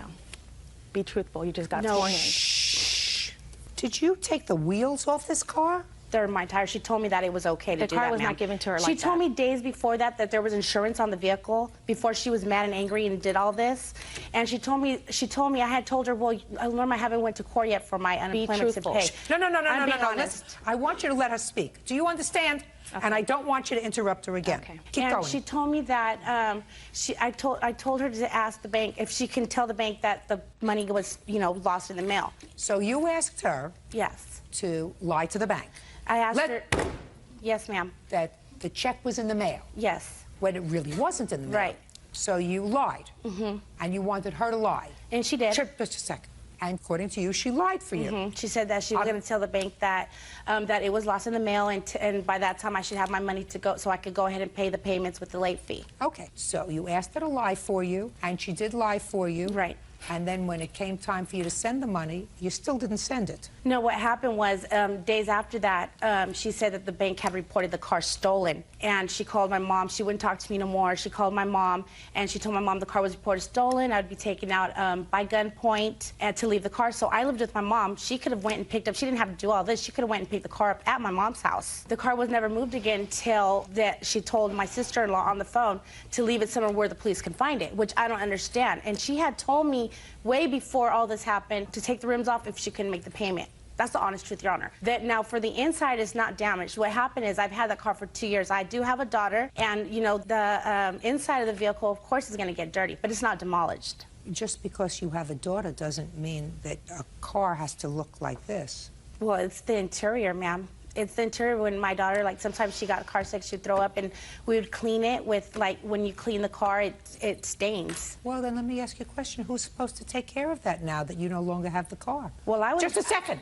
Yes, ma'am. Who's supposed to take care of it? The bank? I am. Right! There you go. Now, my next question to you. This nothing is my responsibility. When you put new rims on the car, what did you do with the old ones? The old rims stayed at the dealer where I got the tires at. Well, that's your problem. Because if you put something new on the car that you wanted to take back, then it was your responsibility to put back the original ones. But my sister told me to do that. She told I me don't to take believe you. She's a responsible, reliable person who has a job, and she has a husband who is employed, and she supports a household with 4 children, and she has 2 homes and 2 mortgages and car payments of her own, and she doesn't seem to be making excuses that not anything is my fault. I'm not saying nothing's my fault. Pay careful attention. Yes, ma'am. If you take out a radio and you put in a more expensive one, and then you have to send back the car to the company because you can't afford it, you don't leave it with no radio. You put back the original one. You don't leave it like this. She told me to leave it like that, I don't believe you. She told me to leave the car on brakes and to take my rims off of it. Honest to truth. Tell Makes her. sense. Tell the truth. Makes sense. Tell the truth, sis. No, Makes just sense. sit, don't speak to each other. I don't believe that she said it to you. Even if she did say it to you, then, if you're a grown-up, you say, look, I've had this car for 2 years. If I can't get the wheels that were originally on the car, I'm just going to have to take the loss and leave the ones that are on the car because somebody is going to be penalized for this. It's not going to be you because your name isn't anywhere on the paperwork. It's got to be the person whose name is on the paperwork. That's her. That's probably why she told me there was insurance on the car and to do that. Listen, I want you to get a copy of my book. It's a book that I wrote a long time ago. Beauty fades, dumb is forever. I'm trying to educate you. Yes, ma'am. You won't let it happen.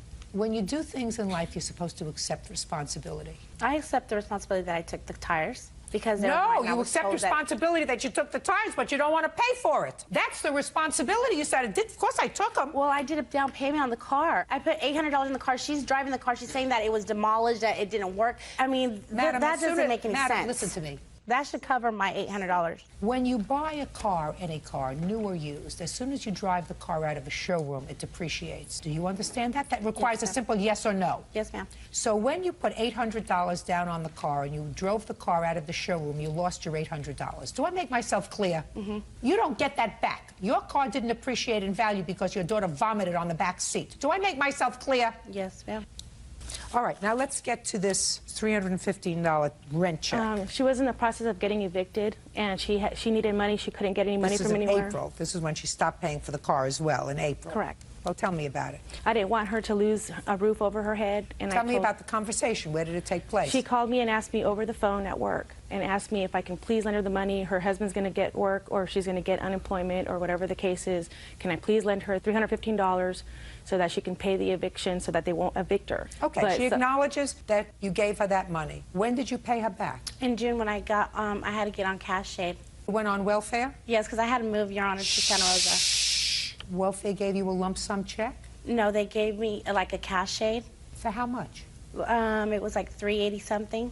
And you took that whole $300 and gave it to your sister? Yes, ma'am. So what did you do for money? I had to go stay with my mom temporarily, so the $80 that I had, that's in the food stamps that they had gave me. Did she give you back the $300? She didn't, Your Honor. Of course not. It doesn't make sense that you got $380 from welfare, and after this major to-do that you had with your sister where you were annoyed with her about the car, and she said she may help you out with the payments, and you turned the car over to your sister, who was then very angry with you because the car was destroyed in the interior and didn't have any wheels at all and was up on blocks, that you paid her back the $300 that you owed her, saving only $80 for yourself.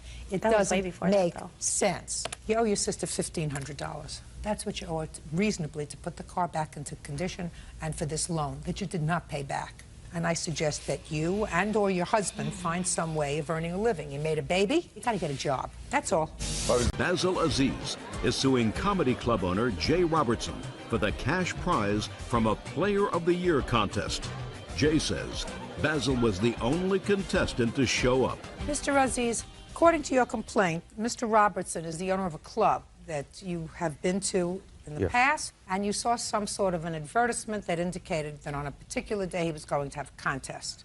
You claimed that you went to the contest, that you won the contest, and that Mr. Robertson didn't pay I think it was $1,000, is that right? That he indicated in the flyer was going to be the prize. Mr. Robertson's defense is that not enough people showed up so that the contest never took place. Correct. Okay. Can I see the flyer that notified the public about this contest?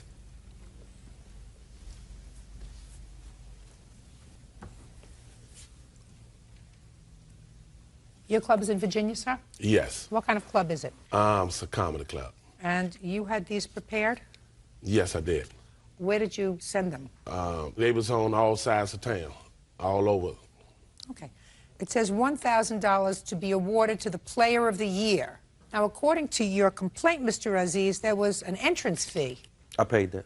I don't see it where it said there was an entrance fee here. What was the entrance fee?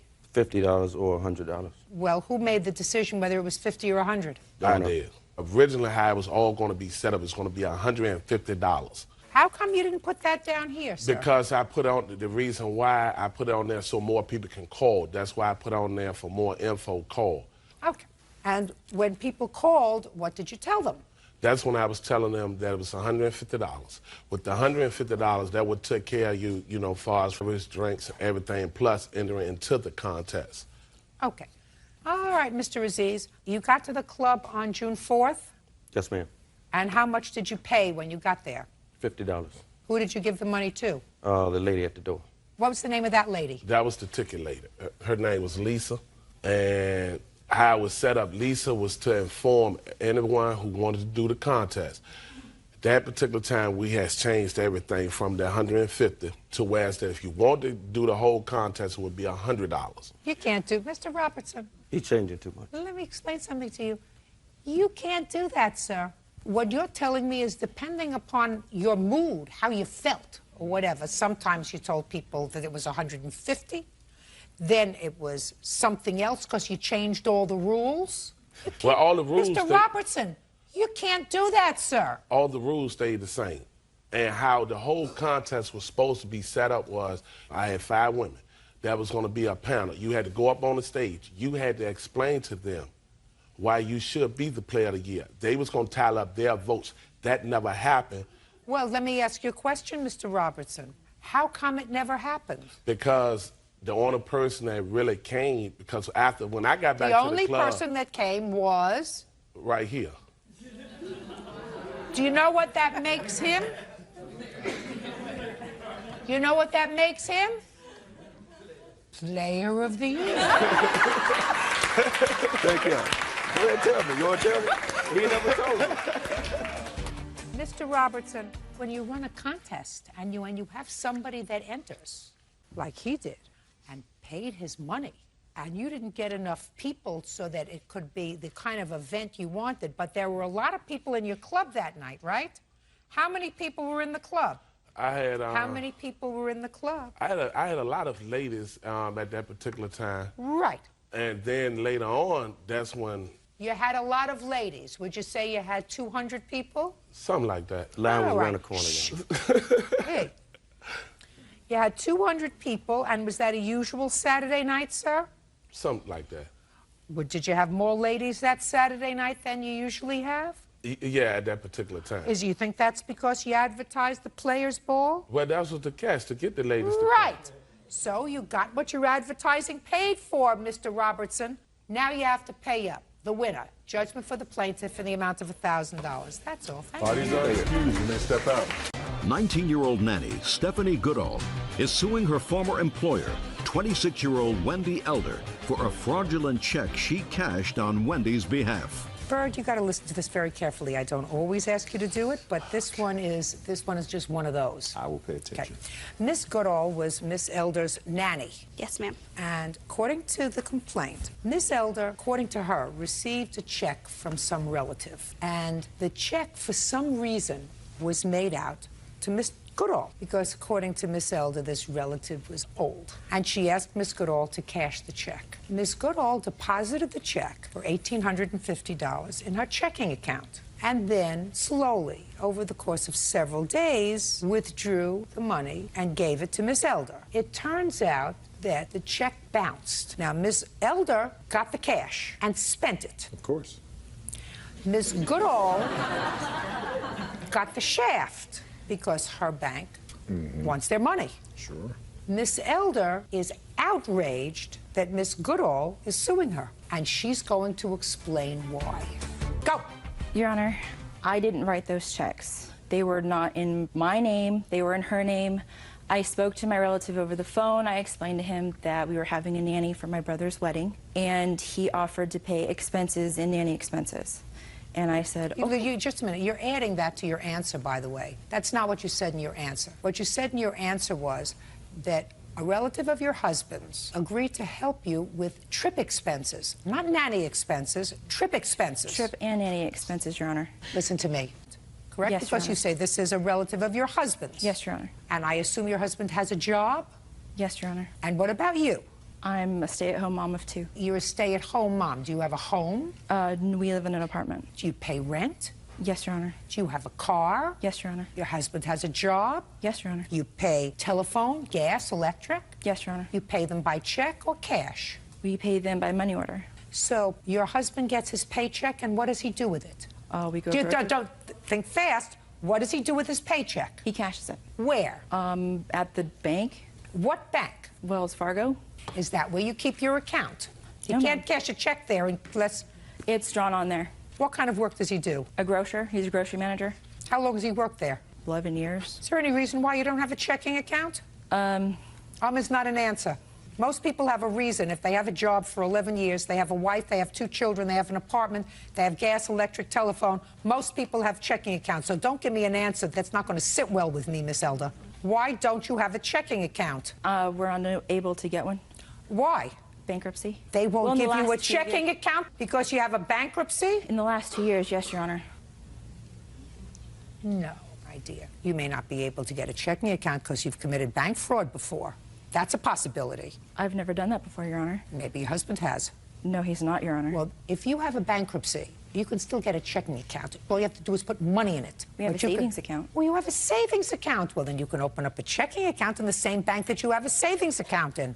So there's a reason why you don't have a checking account. You have to do the explanation to me how you got the money, she got the shaft, and how she has nerve to sue you. You have an answer? No, Your Honor. So why didn't you give her money back? Because it wasn't, I don't have that money. I didn't give it to her. She wasn't paid by your relative. There's a difference if your relative said, I'm going to pay your nanny, and he gives her a bad check. She cashed the check and gave the cash to you. Don't you catch the difference? I catch the difference, Your Honor, but it wasn't, she didn't give me the whole cash. How much money did she give you? How much money did you give her? I gave her $1,900, Your Honor. I have record of $1,500. So, let's say I believe you now that we're getting to $1,500. She gave you the cash. Why shouldn't you give it back to her if the check was bad? Well, my relative or my husband's relative should give it to her, not I. Can I say something? I have record that shows that this was from her account, not from her relative. Just a second. Maybe the records that you have are going to help me figure out whether she's a thief or dumb. Okay. Let me see. Right there.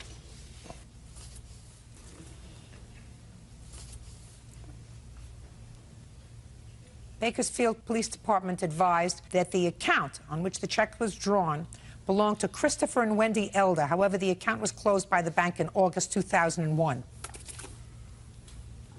That makes you a thief instead of just stupid. Now, that's from the police department. Well, they didn't talk to me at all. I don't care whether they don't have to talk to you. Explain it to me. The account had been yours. It was closed in 2001. I don't see how that's possible. We have record that it's still open. Is what you're telling me now that you acknowledge this is your account? Listen to me, Miss Elder.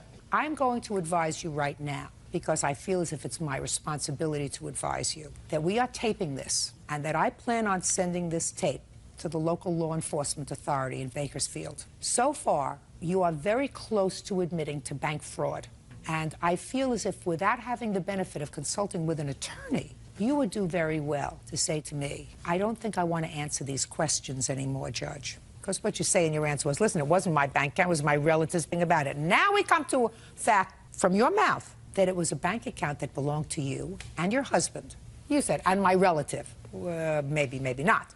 But if it belonged to the three of you and a bad check was written on it and you knew that it was an account that had no funds in it, that's bank fraud, for which you can go to jail.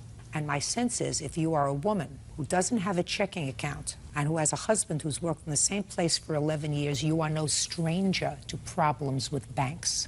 Do you follow my drift? Yes, Your Honor. Do you want to answer my questions anymore? No, Your Honor. Perfect. Judgment for the plaintiff in the amount of $1,900. That's all. Carrie Van Druff is suing her ex-boyfriend, Brian Dodds, for money loaned when he fell on hard times. Brian says Carrie offered him the money. Bert, I have a couple of questions for you. Would you say that 100 times as many women loan money to men in our experience as the other way around? At least. I don't understand why women are always loaning money to men. I don't get it. They're supposed to be bigger. They're supposed to be stronger. They're supposed to be the hunters. They're supposed to be king of the jungle. And they're always walking around with their hand out. What I still don't understand is, I've asked the women over and over again, why do you want to give this guy money? you know? And I'm not able to get an answer, but what I'm going to try to do from now on is to get the answers from men who look as if they're ordinary guys.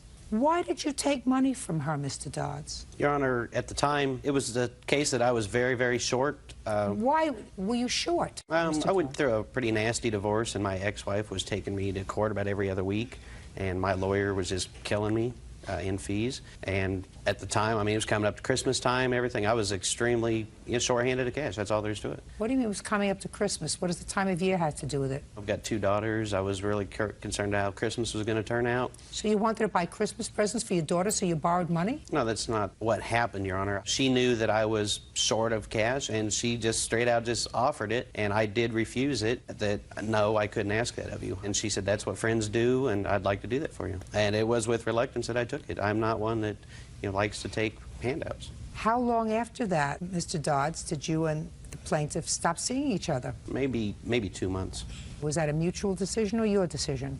It was my decision to stop seeing her. Well, if it was your decision and you're a moral person, because clearly you were worried about your daughters coming up and not having Christmas presents in December, why didn't you start to pay her back? Shortly after I told her that, we were going to stop seeing each other. Did you just tell her, or did you send her a letter? I sent her an email, I believe, actually, Sent her an and I email. kind of explained to her. That wasn't until February. Go ahead. And I explained to her why, decided not to see her anymore. And right. And it was just shortly thereafter that she became very, very nasty, and she accused me of giving her an S. So it really concerned me. So I started going to different doctors, and I had some tests done to make sure that that was not the case. I was pretty concerned about that. So now I've got doctor bills that I have incurred because of her being spiteful or vindictive or whatever reason. So in the email where you explained that you were breaking up with her, Mr. Dodds, did you say to her, and I know that I took some money from you, and I know it wasn't a loan at the time, but I consider it my moral obligation to give you the money back, so I'm going to start sending it to you. Was that included in your email? I don't recall at the time. Let's say no. No. Let's say it wasn't included in your email. Now, how do you think that that made her feel? She gets this email from you after she's given you this money because she was a good friend, and she insisted on helping you out so that your girls would have a Christmas. And then you send her this Dear John email, because we're living in the 21st century. And the email has nothing to do with her $510. So she gets vindictive and nasty. That's what women do. That's what they do. You're lucky all your pants aren't cut in half. Ms. Vandroff. Yes. You have 10 seconds to convince me that this was a loan and not, I want to help you because you're my friend. And if you want to say, I can't do it, I'm more than willing to hear it. I have humiliated him sufficiently. What's your pleasure? Well, first of all this started about the same day that I did give him the money. He made a down payment on some land as well. Now, my problem is why in the world did he make a down payment on land if he couldn't afford his rent? When did you find out about that? I believe it was the same day or just before I gave him the check. And you continued to date him? Unfortunately. You continued to share his home with him for a while. I wasn't living with him. I don't care whether you were living with him or not. You get my drift, Yes. madam? Yes. That's also what women do. They'll make excuses. They'll go through all kinds of mental gymnastics to justify bad behavior. So, you've had your 10 seconds and you haven't convinced me that this was a loan. I don't feel it was a loan. It wasn't. It was a gift. I mean, I gave him the money, and I did want to go ahead and help him, but he did send me an email stating that he would repay it. Oh, let me see that. I would, listen, I would love to, in addition to humiliating him, give you a judgment. And so if it was not a loan, why would he send me the email? Oh, fine. Wednesday, April 20th. I will also be paying you back. If it's in installments, that's the best I can do right now. That's what you said to her. Yes, ma'am, that's right. At that time, I'd tell her just about anything just to get her off my back. Fine. Well, that's great. Well, that's what you told her. You said I'd be paying you back even in installments. So you didn't start? No, ma'am, as far as I'm concerned, I don't owe her that money. Judgment for the plaintiff in the amount of $510. You acknowledged the debt, sir. You said paying you back. That's all. Step out. 19-year-old Preston Wamsley is suing neighbor Audrey Martinez and her son, 17-year-old Chris Rivera, for the cost of a Mitsubishi Eclipse. Preston claims Chris totaled the vehicle. You and the defendants are neighbors. This is Christopher Rivera. 17. Yes. And this is your mother. At some point, Christopher came to your house and asked if he could borrow your car. You knew he was 17. Mm-hmm. Now, is not an answer in court. Is fine outside here. You Yes, Your say Honor. yes, no, whatever. Your Honor is a nice touch. He said he needed your car so he could take his sister to school. Yes. But that was a partial truth. You know what that means? I'm not sure. It means it was only partially true, half true. A little piece of it was true. Some of it was a lie. You didn't just want to take your sister to school. You did something else with the car, right? Yes. What else did you do with the car? I gave my cousin a ride home. And after you gave your cousin a ride home, then what else did you do with the car? And I let April drive it. Who's April? Some girl. Was she in the car? Yes. I didn't get that part of the story. How did April get into the car? Because she was with my cousin. How old is April? 17, I believe. I want you to keep your voice up. You don't mind my yelling at him, do you? No, ma'am. Yes. And April wrecked the car.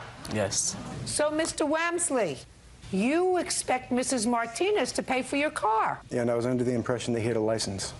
I don't care whether you thought he had a license to drive race cars or drive a ship to the moon. You have no right to loan a car to a minor. None. Now, I read your complaint and you said, well, you thought he had a license because you saw him driving around in his mother's car. Mm-hmm. Yes, Well, Your his Honor. mother wants to be a jerk and let him drive around in her car. That's her prerogative and her problem. But how do you know that his mother gave him permission to drive around in her car? Maybe he was just driving around in it when she wasn't home. Is that possible? It could be, yes. Sure. Does your son have a driver's license? No, ma'am. You ever give him permission to drive your car? No. You drive your mother's car? Yes. Where's your mother when you drive her car? At home. Does she know you drive her car? No. See what I mean? As a matter of fact, if he was injured while in your car that you let him borrow, she would sue you and would have collected. Do you understand? When you're dealing with a minor, and he's a minor, he's a stupid minor, and he's dishonest, right? Yes. You do not do anything that would require parental permission, because when you talk in terms of minors, they are referred to as minors in the law because they're too stupid to make their own judgments. He's too stupid to make his own judgment. And you gave him a weapon. Was April hurt? No, ma'am. Anybody hurt? No, ma'am. You are a very lucky man, sir. You should go home and thank your lucky stars that somebody isn't suing you and taking your house away. Your case is dismissed. Parties are excused. You may step out. 23-year-old Cammie Farmer is suing Jose Martinez for a late-night fender bender outside a nightclub. Jose says it was Cammie who backed into him. Ms. Farmer, you claim that Mr. Martinez damaged your car in a parking lot. And Mr. Martinez says that the accident was both of your faults, so you should each pay for your own damage. You were all exiting a club that evening. Right. So what I'd like you to do is to go over to that chart that you've prepared and show me where the exit was. This is the exit right here. Okay. So there's a steady stream of traffic that's going sort of in the center. Right. And what happens is I assume that a car in the center lane lets one car in from one side and then another car goes, sort of alternating egress from the parking lot. And there was police officers in the parking lot directing traffic. Now, what kind of car were you driving? A 2000 Chevy Malibu. And Mr. Martinez? A van. So tell me what happened. As I was trying to exit... That was you. You're in the red. This is me. I'm the red and he's the blue. So as they're exiting and I'm waiting in line for them to exit, I guess he got impatient and was in a hurry or whatever and tried to go around me. And his back van door was open. So as he's trying to go around me, his door caught my left bumper and my left taillight and shifted my trunk. You have pictures of that? No, I don't. I put it in the shop the next day, so I didn't take pictures. Well, after his van door hit your car, what happened? The police officer directing traffic directed us to pull this way and exchange information. And you did that? Yes. You have a police report? No, because it was on private property and there was no injuries, the police officer didn't take a police report, but he gave me a statement. I'd like to see it.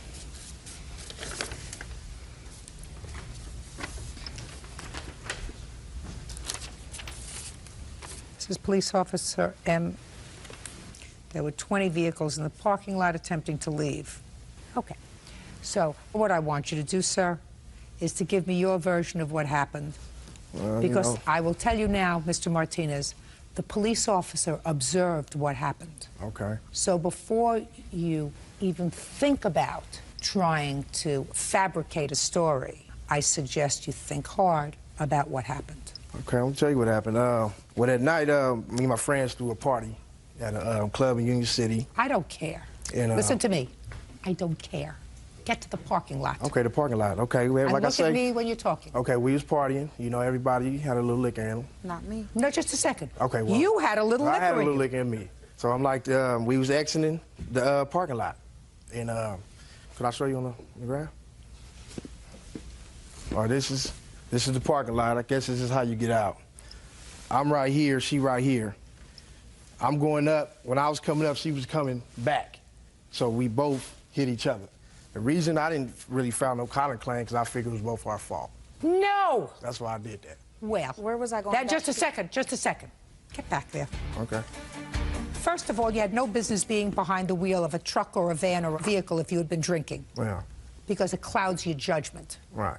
And let me tell you what the police officer said. Okay. The police officer said he observed a black van with its passenger side sliding door open as it was attempting to drive around Miss Farmer's vehicle. In trying to do so, the black van side door collided with the right rear taillight of Miss Farmer's car. Mr. Martinez continued driving along the side of Miss Farmer's vehicle, causing more damage. It appeared that Mr. Martinez did not realize that he collided with Miss Farmer's vehicle. You know why that was? I realized. All right. So let me see an estimate, please. I got 2 estimates. The shop that I went to gave me a discount. Okay, but you had it fixed. Right. Well, how much did you pay to have it fixed? $827.60. Here's the receipt. Good, great. What I'm surprised at is the police officer didn't cite you for driving while under the influence of alcohol. I also have rental car receipts because I had to get back and forth to work, and I also had a daughter that needed to get back and forth to school. Who do you live with? I live by myself. I'll see them. The receipts are in my mother's name because she rented it, but I gave her the money, cash.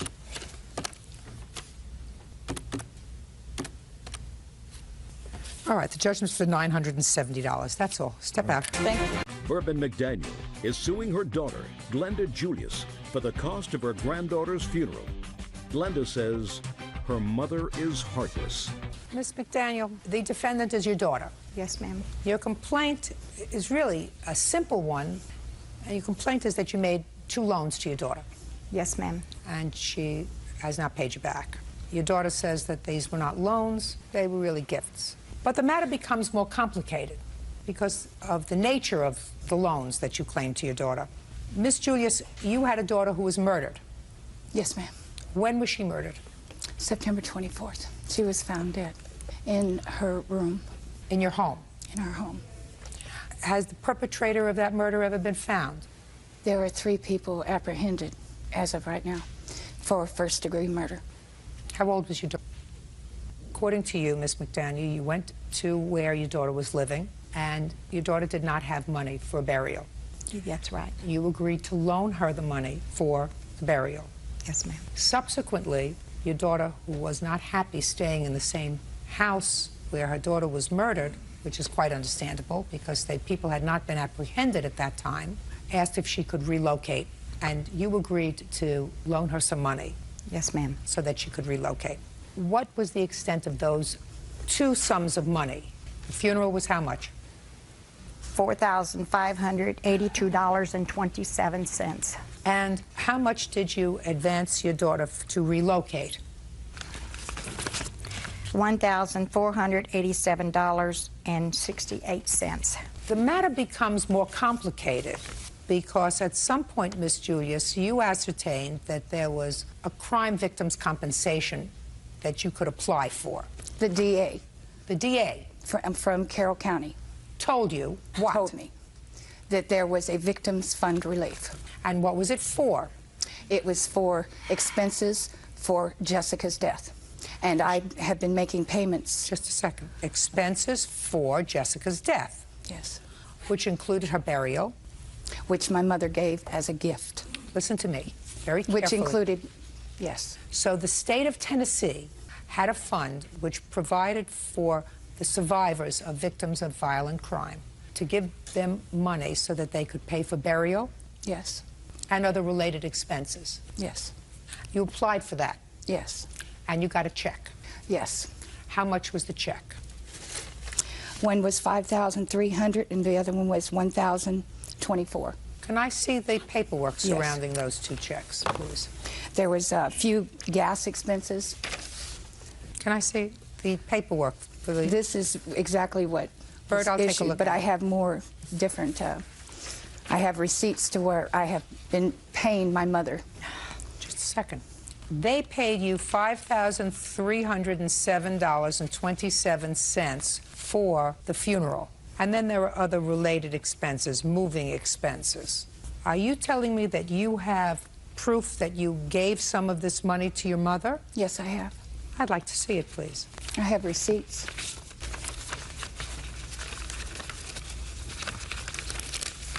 Here, this is it, for money orders. She told me that her payments were $70 and $40. I talked to my sister Gail that's standing next to her over the telephone. She was in California. I talked to her and she said, have you been giving her money? I said, yeah. She told me $70 and $40 on her credit cards. And that's exactly, I've been giving her a little bit more. Well, I see what you're talking about. You gave her $30, $40. And it started on 11/3, excuse me. I understand that, but these are very small amounts of money. When did you get the check from the state? In April. She told me it was on credit cards, and as long as I was helping her out, there was no lump sum that I was supposed to give her. She knew I would have to go home. I have a headstone to purchase for my daughter, which is $910, and I'm working at a minimum wage job. I moved out because it was so unbearable to live with her in her house. Let's go back a second. You got this money, which is about $6,500. What did you do with it? I've been living on it, and also I have money set aside to buy Jessica's stone and money set aside to go home. Well, because so I cannot live. Just a second. You just told me that the stone is $900. $910. Fine. And did you order it? I've already talked to... Yes. Don't play with Yes. Did you pay for it? Not as of yet. Why not? Because she started this lawsuit. What's the name of the company that's going to do the stone? Memorial Gardens. Well, you certainly have $900 for the stone because you got $6,500. And my problem with you, Mr. Julius, is because this is not a very difficult case, whether your mother said to you, as you allege in your answer, it's the least I can do to give you the money for the funeral, right? That's what she alleges you said to her, or not. The good people of the state of Tennessee did not provide this money for you to live on. The good people of the state of Tennessee wanted to ensure that your daughter had an appropriate burial. So you cannot take their money and do what you want with it. You have to take their money and pay for her funeral. That's what it was earmarked for by the state. Because whether you and your mother, according to you, you colluded to defraud the state by her signing papers that said she's going to pay me back, and she really didn't mean that you were going to pay her back, that's a fraud on the state. I can't sanction that. Do you understand that? Yes, ma'am. What kind of work do you do? I'm working in a dry cleaners. I'm having trouble dealing with the public. What kind of work did you do before your daughter's death? I was working in a convenience store, third shift. Your mother paid for the funeral. According to the claim that you put into the criminal injuries compensation claim for Jessica Dawn Julius, the funeral was $5,307.27. That's what you told the state, correct? Yes, ma'am. And the funeral was actually $45.82? The difference was donations from the school where Jessica went. What? I have a paper that states each and every one that gave donation to funeral. Can I see it, please? Yes.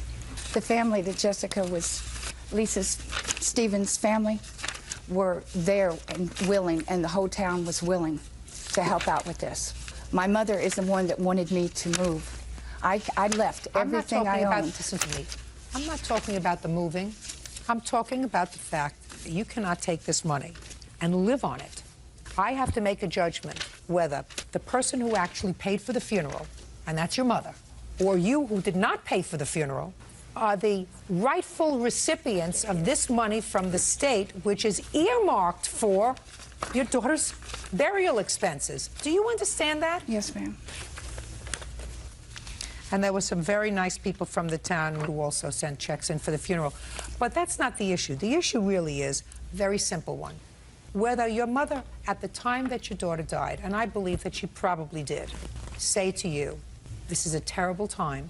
I don't want you to worry about the funeral. I'll take care of it. Because that's what a parent does. But then when you found out that there was a possibility, because you said that the district attorney told you that there was a fund, that was after your daughter was buried, correct?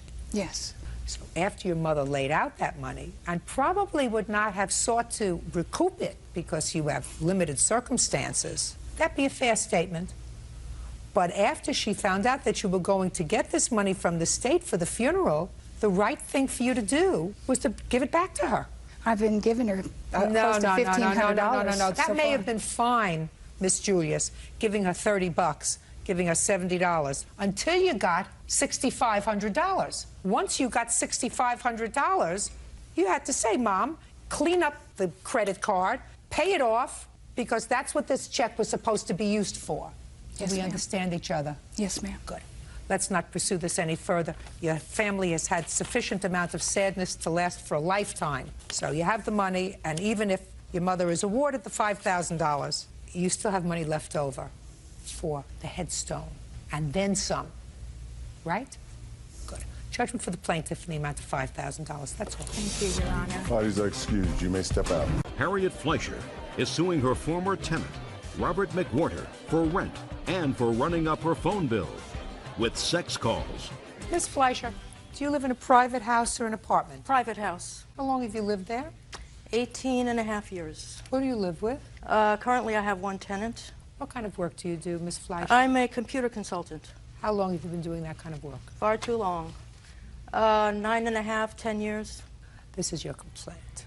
You rented a room to Mr. McWhorter, who was a friend of yours and going through some difficult times. You said that you would allow him to come and stay in your home, $100 a week, and you claim he left owing you some rent. That's which correct. is really not what you're complaining about, because he acknowledges that he owes a couple of $100 in rent.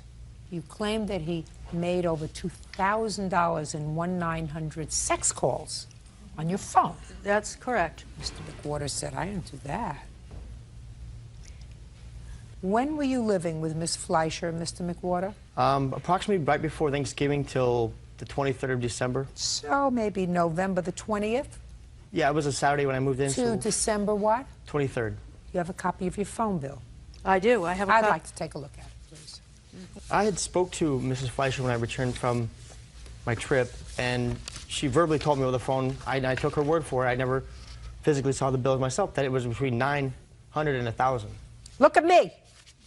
What difference does it make how it was 900 and 1,000? I read your answer, Mr. McWhorter. Your answer says, I didn't make those calls and I don't know who did. So is now what you're telling me, sir, that you did make these calls, you just didn't know the extent of the bill. Is that what you're telling me? This is correct. All right, well, that's a little different from your answer.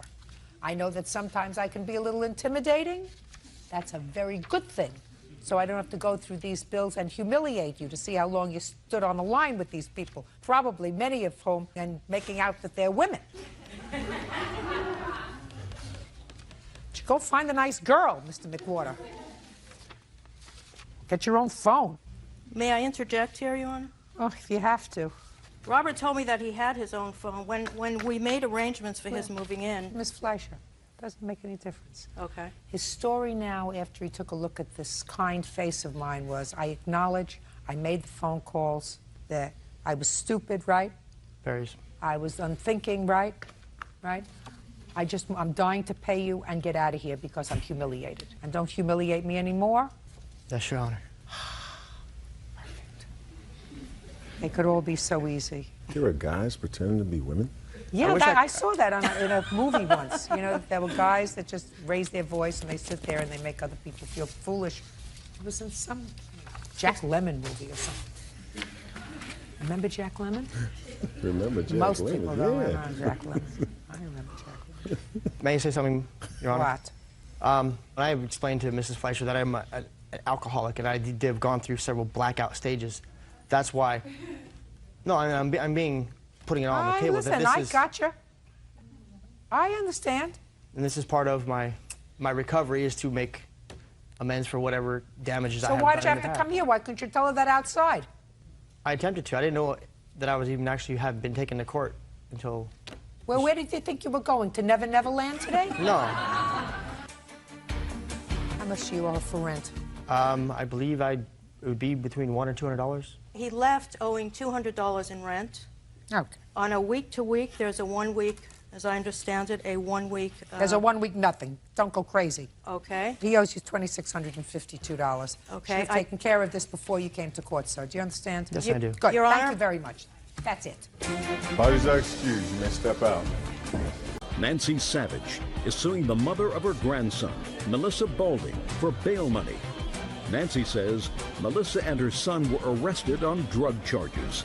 All right, everybody listen very carefully because this is a long saga to get to a simple question. Miss Savage, I assume this is your son. Yes, it is. This is his girlfriend. Yes, it is. Ex-girlfriend. True. They have a child together. True.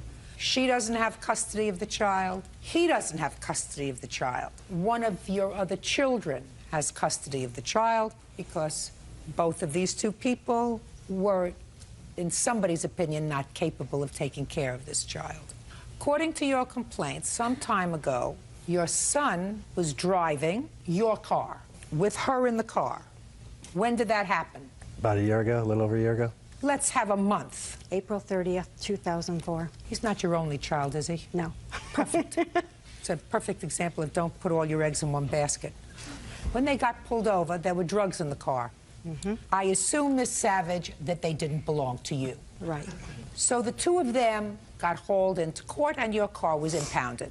According to you, you bailed out your son and Miss Balding, and you want your bail money, which was how much? $750. You were to pay for the towing fees on the car and the impound fees. The impound fees. That she's not going to pay for because the Hulk over here was the one driving your car, right? Yes. And you gave him permission to drive your car, I assume. So I would suggest you get the impound and towing fees back from him. By the way, have you paid your mother back for your bail? Yes, I have. Except for $50 of it. What about the towing fees? No, I haven't. Where were the drugs found? They were found behind the glove box, stashed. Whose drugs were they? They were his drugs. Had you used drugs that day? No. Were you under the influence of drugs that No. day? Were you under the influence of alcohol that day?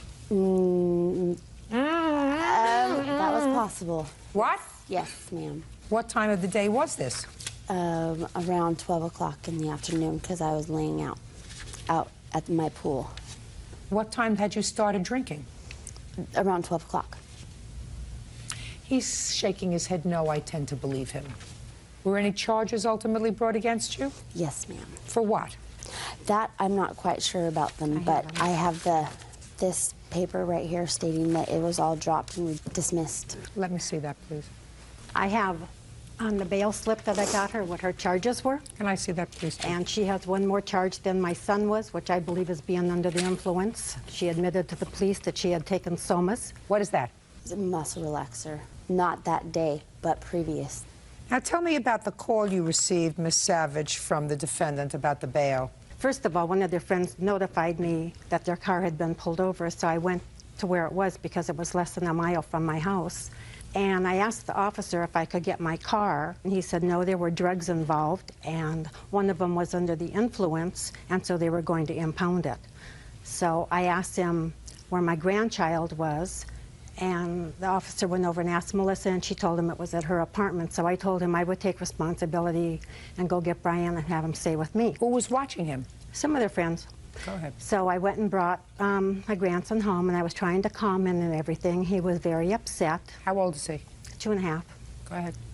I told him that Mommy and Daddy were having car problems, and when their car was fixed, that they would come and get him, and he told me that I should take him to where they were. So Melissa started calling. The first call, she was like, you have to get me out of here. I can't stay in here. You need to get me out. I'll do anything. Whatever it is, I'll pay you back. Just get me out. And that was the first of one of many calls. I probably got between 15 and 20 calls that night, and every time she called, she woke my grandson up. And What about your son? He called me once. Did you go and bail him out? I bailed both of them out. No. He called you once? Once. When did you bail him out? Steve got released around 2 o'clock that afternoon, and Melissa got released 8:30, 9 o'clock that morning because there was a woman in jail that Melissa had identified for another crime. Oh, just a second. This incident happened at 12 noon. No, the incident happened at like 10 o'clock that night that they were pulled over. Yes. Oh, so she had been drinking from 12 noon until 10 o'clock at night, according to her. Oh, I didn't understand that. Now I understand. Okay, and during that whole time, she called you numerous times. She called me about 15 to 20 times, and she told me that they wanted to test her for drugs and she wasn't going to give them a urine sample, and that when she had to go to the bathroom that she would have the girls in the waiting cell stand around her so they didn't know that she was urinating. Step up. What happened to your case? My case was dropped before hers was. What kind of drugs were found in the car? Marijuana, pills, and methamphetamines. Whose were they? Hers. That's interesting. Not yours. The marijuana was mine. I admitted to the cop when we were stopped. He asked if there were any drugs in the vehicle, and the marijuana was in my pocket. And I handed that to him, and he found the other drugs when he asked for my license and registration. When she opened the glove box door, he saw a container that everything else was in. Who are you? Her mother. Step up. Why do you think your daughter didn't call you to bail her out? Because I taught her not to call me and bail any of my children out until they have gone to their first preliminary hearing.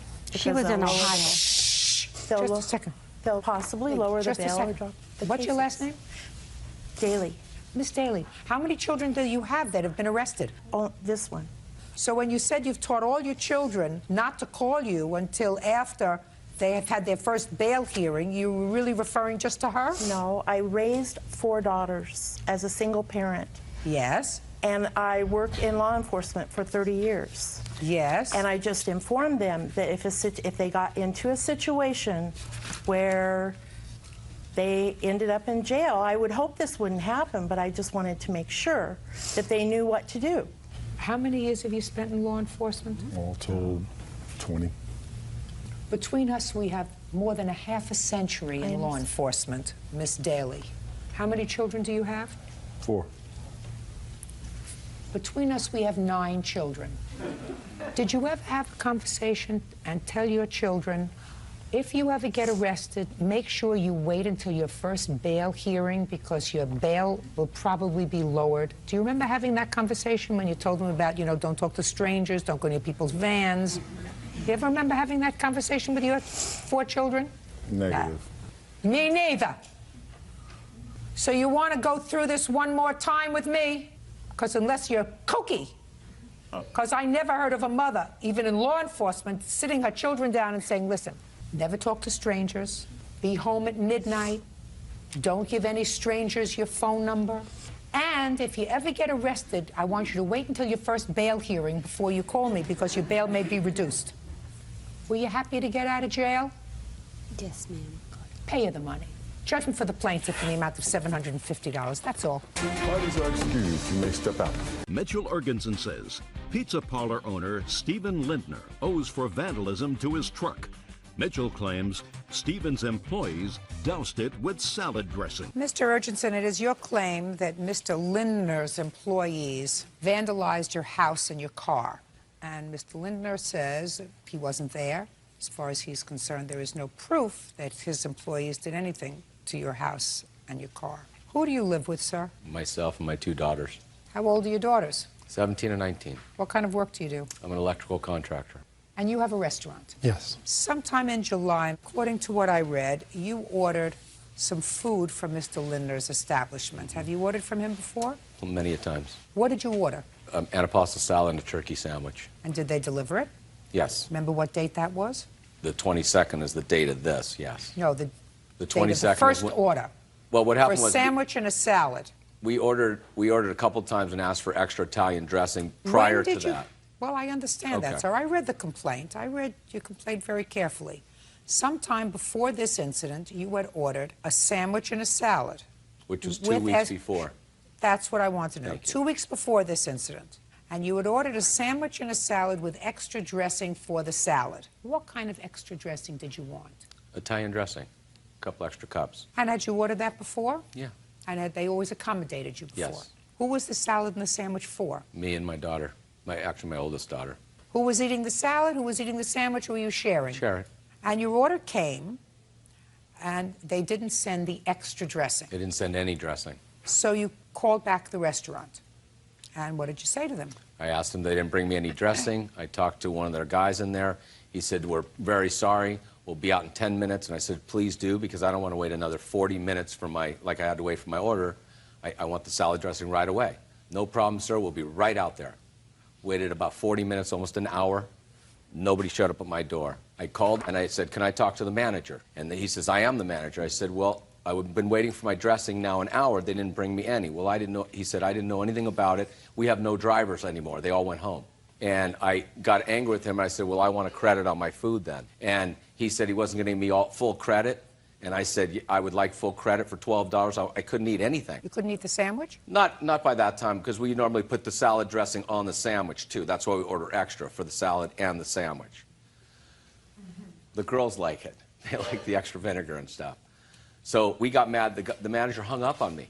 I tried to call back. Nobody answered. Nobody answered. So I let it go. And about 2 weeks later, I ordered the same meal. And when the driver got there, I said, we have a credit, and I shut the door. Very grown up of you. Yeah. You think that was right? Come see, come saw. What is come see, come saw? Well, I had a credit. Do you think, I mean, the guy agreed he was going to give me half the credit. No. Listen to me, sir. Okay. You said you wanted a credit. No, the manager also told me he was going to give me a credit on the salad, but not the sandwich. That's right. That's what you just told me. He said, Right. well, we will certainly, sir, give you a credit on the salad, because if you run the kind of house where you don't have any dressing at all in your house for 3 adults, if you can't eat the salad, we're sorry about that, but we're not going to give you credit on the sandwich. You decided you wanted a credit on both. So when you took your food and slammed the door in the driver's face, which is what you just told me that you did, that was the wrong thing to do. Okay. There were a lot of other things that you could have done, other than stiff the driver. Because Well, it wasn't the driver, it was the pizza No, place. it's the driver. Because they're giving them the food, and when they come back and he says, listen, we went to somebody's house and they wouldn't give us any money, either one of two things happen. Either they say, well, we're taking it out of your money, or they call you. Did they call you? No. So you don't know whether the driver got stiffed with your $12 meal. Anyway, Mr. Ergenson, it was very immature of you. And what I'm surprised about is, evidently you are a single father raising 2 children. It would seem to me that you would have enough to occupy your plate, other than engaging yourself in these petty little situations that cause nothing but problems for people. Are you telling me that your girls are so perfect that you have nothing else to worry about? Or maybe they're not so perfect that you got plenty to worry about, that you were taking it out on some stranger. No, my girls are plenty perfect. They're very They're good plenty girls. perfect. Well, then there's something wrong with you. Okay. All right. Now, For a single father that runs a business for 20 years and raises 2 girls since they've been 2 and 4, I think I'm pretty good. well, then I want to tell you something. If your girls are perfect and you run a nice business and you don't have enough to do with your time, I'd start volunteering a little bit more, because this business is ridiculous, petty baloney. So now what you're complaining about is that the next day, No. 2 days later, No. that night, That night, I had 4 guys come to my house and try to strong-arm me for $12 at my door and threaten to ask me to come outside so we can take care of outside. okay. And I so shut you the had, door in their face. So this little escapade of yours, then 4 people came back to your house To threaten me and for wanted the this 12, place. just a second, and said they wanted the $12, and Yeah. again, you slammed the door in their No, I face. told them I have a credit. I said, where's the manager? The guy, this one over here, says, I am the manager. And I said, you're the manager from the place? Well, great. Do you remember this? He says, no. And the other guy that's not here today says, oh, you were the one that complained about the salad dressing. I said, so you know about it. You know what happened 2 weeks ago. He said, yes. And I said, okay, then you have a credit with me. If you have a problem, tell the owner to call me. We'll deal with it in court. If you want to sue me for 12, sue me for 12. So that's how it happened. Volunteer. They threatened me in my house. Volunteer. It was a stupid thing to do. Should have written it off. You understand? Yes. You're dealing with somebody who's got a little too much time on his hands and a little bit too much aggression in his gut. First of all, Mr. Erkinson, when you order a salad with dressing and a sandwich, the sandwich dressing. So what you're doing is saying, when I asked you, well, why couldn't you eat the sandwich? You said, we'd like to put the dressing on the sandwich. You're not entitled to that. You're not entitled to that. But the sandwich comes along. Yeah. The dressing comes with a salad. You want dressing for your sandwich, go to the store and buy a bottle of dressing so you have dressing for the sandwich. But it's not the same dressing. Their salad dressing has their own taste and their own life. It's like when you go to different restaurants. When you go into different restaurants, do you like different salad dressings that different restaurants serve you? Mr. Erkinson, listen That's to me what very happens. carefully, sir. Okay. Then you don't say, send me extra dressing for the sandwich that I'm not entitled to. You say, I'm prepared to pay you extra to send me extra dressing because I like dressing on my If sandwich. they said it cost extra, I would have been happy to pay for it. Did you? Just a second. Happy to pay for it. You were getting something for nothing. You wanted something for nothing. You're No, not I did entitled not. to that. No, I did not. Mr. Erkinson, you're a big baby. Okay. That doesn't Thank mean you. you're a big baby. Thank you. That doesn't mean your people were entitled to vandalize his house. Now, Mr. Erkinson, I will take a look at the photographs of your house. And my car. And your car. And I have the cups that they used. I don't care about the All cups that right, they and I have a used. new cup too. But shows in the pictures.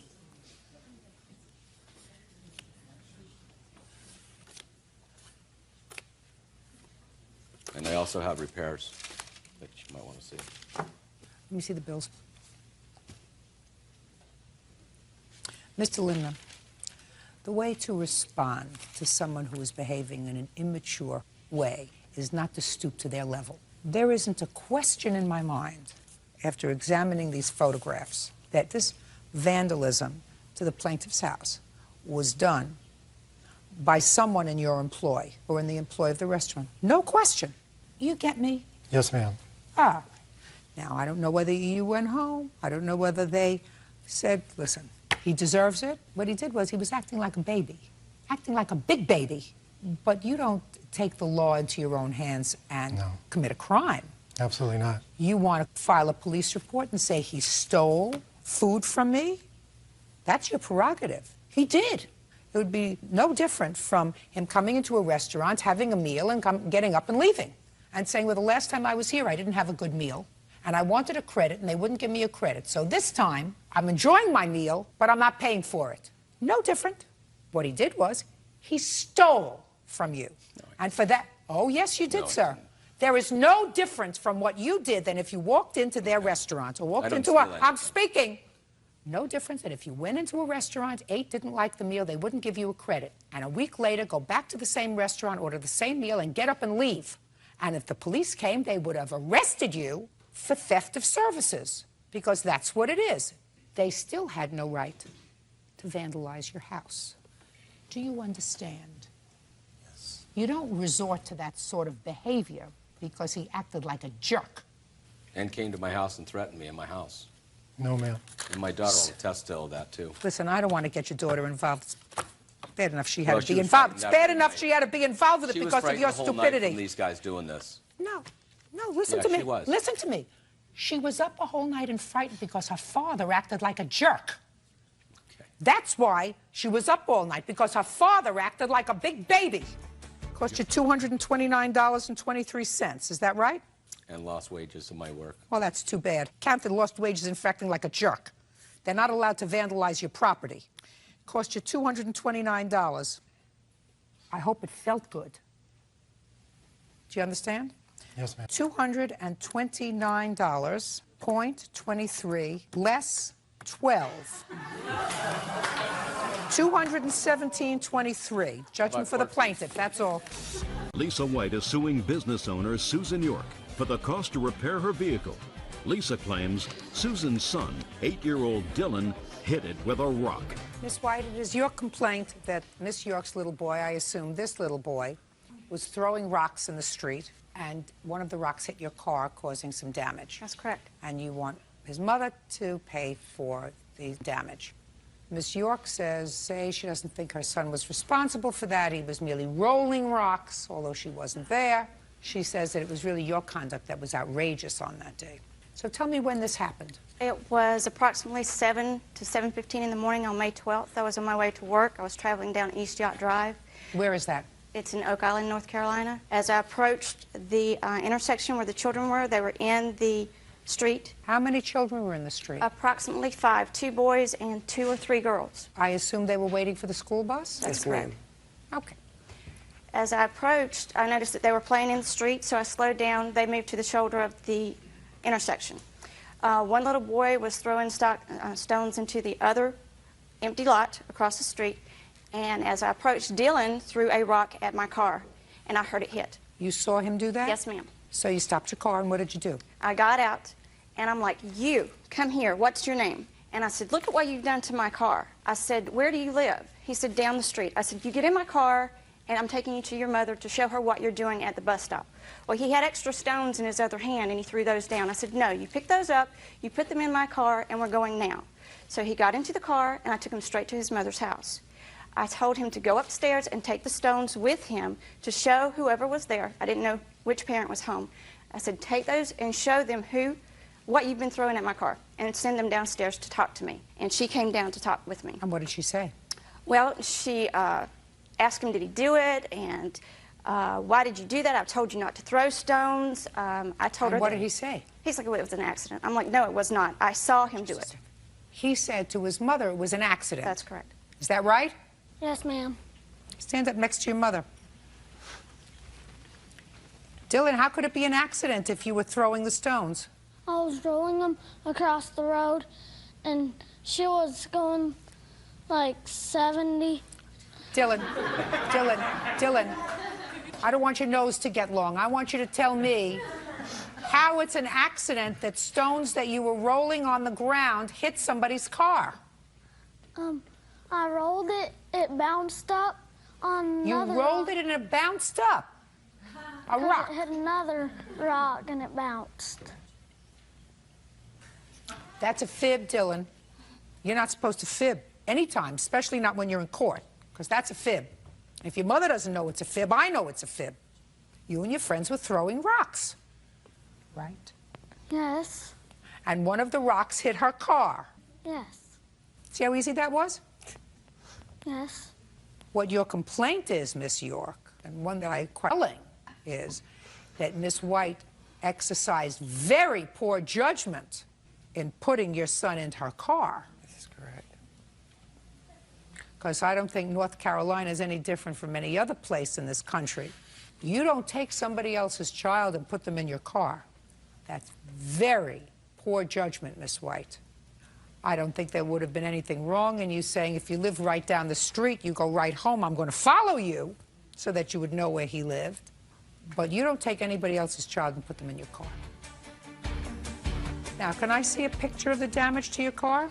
I do have a photo, but you cannot see the actual dents or chips in the car, in the paint. Well, it should just be one.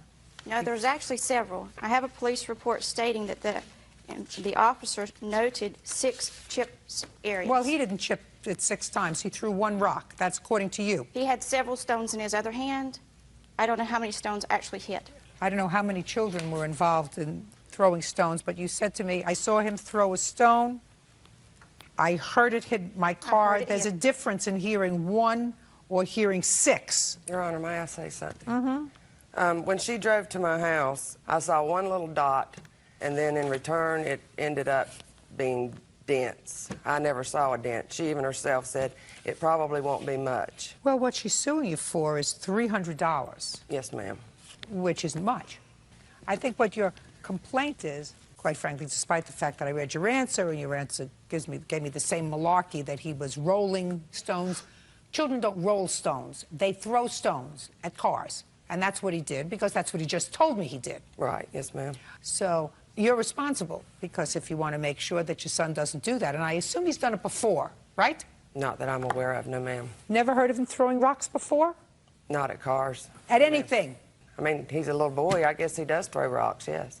Okay, well, if he's a little boy and he throws rocks, then you should be out there with him waiting for the school bus. Your Honor, I would like to say, when he came home from school, I had asked him what happened. And he admitted that he had been rolling rocks, throwing rocks, and one hit her car. And then he proceeded to show me how she forcefully put him in her car. I have a written statement for... I don't take statements from people. She had no right to put him in the car, take him in the car, ask him to get into the car, pick him up. Absolutely no right to do that. He wasn't injured. He went off to school that day. Did you go off to school that day? Yes. Did you have a good day in school that day? Yes.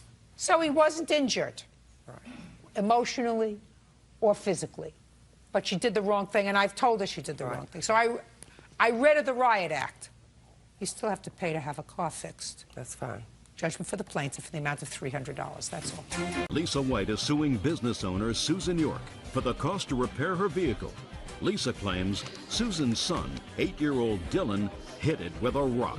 Miss White, it is your complaint that Miss York's little boy, I assume this little boy, was throwing rocks in the street, and one of the rocks hit your car, causing some damage. That's correct. And you want his mother to pay for the damage. Miss York says, she doesn't think her son was responsible for that. He was merely rolling rocks, although she wasn't there. She says that it was really your conduct that was outrageous on that day.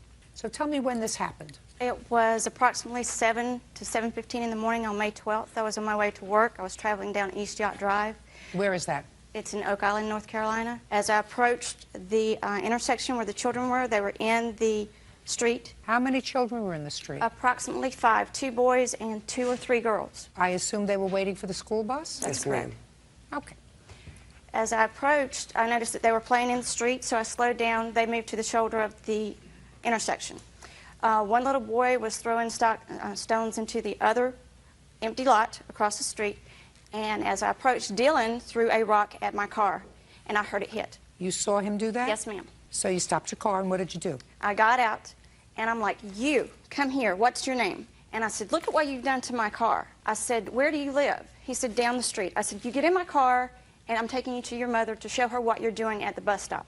Well, he had extra stones in his other hand, and he threw those down. I said, no, you pick those up, you put them in my car, and we're going now. So he got into the car, and I took him straight to his mother's house. I told him to go upstairs and take the stones with him to show whoever was there. I didn't know which parent was home. I said, take those and show them what you've been throwing at my car, and send them downstairs to talk to me. And she came down to talk with me. And what did she say? Well, she asked him, did he do it? And why did you do that? I told you not to throw stones. I told her. What did he say? He's like, well, it was an accident. I'm like, no, it was not. I saw him do it. He said to his mother it was an accident. That's correct. Is that right? Yes, ma'am. Stand up next to your mother. Dylan, how could it be an accident if you were throwing the stones? I was rolling them across the road, and she was going like 70. Dylan, I don't want your nose to get long. I want you to tell me how it's an accident that stones that you were rolling on the ground hit somebody's car. I rolled it, it bounced up on another You rolled rock. it and it bounced up. A rock. It hit another rock and it bounced. That's a fib, Dylan. You're not supposed to fib anytime, especially not when you're in court, because that's a fib. If your mother doesn't know it's a fib, I know it's a fib. You and your friends were throwing rocks, right? Yes. And one of the rocks hit her car. Yes. See how easy that was? Yes. What your complaint is, Miss York, and one that I quite telling, is that Miss White exercised very poor judgment in putting your son in her car. This is correct. Because I don't think North Carolina is any different from any other place in this country. You don't take somebody else's child and put them in your car. That's very poor judgment, Miss White. I don't think there would have been anything wrong in you saying, if you live right down the street, you go right home, I'm going to follow you, so that you would know where he lived. But you don't take anybody else's child and put them in your car. Now, can I see a picture of the damage to your car? I do have a photo, but you cannot see the actual dents or chips in the car, in the paint. Well, it should just be one. No, there's actually several. I have a police report stating that the officer noted 6 chips areas. Well, he didn't chip it 6 times. He threw one rock. That's according to you. He had several stones in his other hand. I don't know how many stones actually hit. I don't know how many children were involved in throwing stones, but you said to me, I saw him throw a stone. I heard it hit my car. There's a difference in hearing one or hearing six. Your Honor, may I say something? When she drove to my house, I saw one little dot, and then in return, it ended up being dents. I never saw a dent. She even herself said it probably won't be much. Well, what she's suing you for is $300. Yes, ma'am. Which isn't much. I think what your complaint is, quite frankly, despite the fact that I read your answer, and your answer gave me the same malarkey that he was rolling stones. Children don't roll stones. They throw stones at cars. And that's what he did, because that's what he just told me he did. Right, yes, ma'am. So you're responsible, because if you want to make sure that your son doesn't do that, and I assume he's done it before, right? Not that I'm aware of, no, ma'am. Never heard of him throwing rocks before? Not at cars. At anything? I mean, he's a little boy. I guess he does throw rocks, yes. Okay, well, if he's a little boy and he throws rocks, then you should be out there with him waiting for the school bus. Your Honor, I would like to say, when he came home from school, I had asked him what happened. And he admitted that he had been rolling rocks. Rolling rocks doesn't... Rolling rocks, throwing rocks, and one hit her car. And then he proceeded to show me how she forcefully put him in her car. I have a written statement for... I don't take statements from people. She had no right to put him in the car, take him in the car, ask him to get into the car, pick him up. Absolutely no right to do that. He wasn't injured. He went off to school that day. Did you go off to school that day? Yes. Did you have a good day in school that day? Yes. So he wasn't injured, emotionally or physically. But she did the wrong thing, and I've told her she did the wrong thing. So I read her the Riot Act. You still have to pay to have a car fixed. That's fine. Judgment for the plaintiff in the amount of $300. That's all. Gary Estes III says he was assaulted in his home by Ryland Oliver. Ryland says Gary swung at him first. Mr. Estes, it is your claim that Mr. Oliver was an uninvited guest in your home and that he assaulted you in your home. Yes, ma'am. And Mr. Oliver, although he acknowledges that there were blows exchanged, says that he struck you in self-defense. You actually hit him first. And it is his claim that he was invited, not by you, but by someone else to the house. Is that right, sir? Yes, ma'am. How old are you? 19. You go to college? Yes, ma'am. Which one? Oklahoma City Community College. Could you try to speak a little slower? I'm old. Oklahoma City Community College. You live at home? Yes. And you, sir? I go to a community college in Cleburne, Hill College. I did go to University of Oklahoma until this happened. Changed schools? Yes. Did you have an apartment? I was renting a house from witness Mark's parents had a rent house, and we were renting it from them. How many people lived there? 3. Were you living there as well, sir? Yes, ma'am. Stand up. What's your name? Mark Williams. Are you scared? No. Kind of nervous. A little nervous. I'm sorry. Step over here. I have a couple of questions. Mr. Williams, this is your parents' house? Yes. Who was the third roommate? Christopher. Do you know Mr. Oliver? Did you know him before this incident happened? Yeah, I knew him from high school, just randomly, just because we went to the same high school, I knew of him. But he wasn't your friend? No. So you didn't invite him to your house? No. What date did this incident happen? May 22nd. Did you invite him to the house, Mr. Estes? No, ma'am. Did you know him from before? No, ma'am. Now, this Christopher person, is that the person that you knew? No, ma'am. You didn't know Christopher either? No. So you didn't know any of the 3 people that lived in this house? No, ma'am. What brought you to the house? My friend DJ was leaving for the Navy, and they were throwing a going away party, and he called us and asked us to come by. You know DJ? Yes. Was he having a party at your house? No, ma'am. How many people were in the house on the evening of the 22nd of May? About 7. We each had a friend over. Was DJ there? Yes, ma'am. Okay, so it was the 3 people who lived in the house, plus 4 guests? Yes. All guys? It was Sarah, one of her friends. That was a girl. It was a Sarah girl. is definitely a girl. Well, her friend is a girl. What? Her friend is a girl. And DJ and us 3 that lived in the house. Okay, so it was just a small gathering? Yeah. Okay, now you can sit down. Okay, so DJ said come on over to say goodbye? Yes. He said they were having a going away party for me, and he asked Well, us it to come doesn't over. sound like much of a party. There were only 7 people there. There was more than 7 people there. There were people in the front yard. There were only 7 people in the house, according to them. Where had you been that evening, Mr. Oliver? I was over at a friend's house around campus. Anybody drinking? Yeah. What about you? Yes. Who was driving? Me. How did I know that? How do you think? I don't know, man. You'll never know. So you were drinking and driving and went over to see your friend DJ, and what happened, sir? When we were leaving the Who's party, we? my friend Ricky, and I had one more friend with me. I guess people overheard us and thought we were going to another party. So we had about 5 carloads of people following us, saying we're going to another party. You had 5 carloads of people following you where? They thought we were going to another party, man. We tried to tell them that we weren't, and they followed us anyway. What time? About 2:30 in the morning, man. You got the picture here, sir, that I'm not happy with you. Yes, ma'am. Keep going. Okay, well, when we got there, we were walking up to the door. Mark lets me and my friend Ricky and David in. You had let 3 of them in, is that right? No. Well, tell me what happened, sir. Thought he just said that you let them in. I opened the door. I was the first one to open the door, and I see there's 30 people outside that I don't know. And I see him and Ricky. They first come in. I never said they could come in. They just kind of pushed me aside and came in. Okay. And then they ran into him.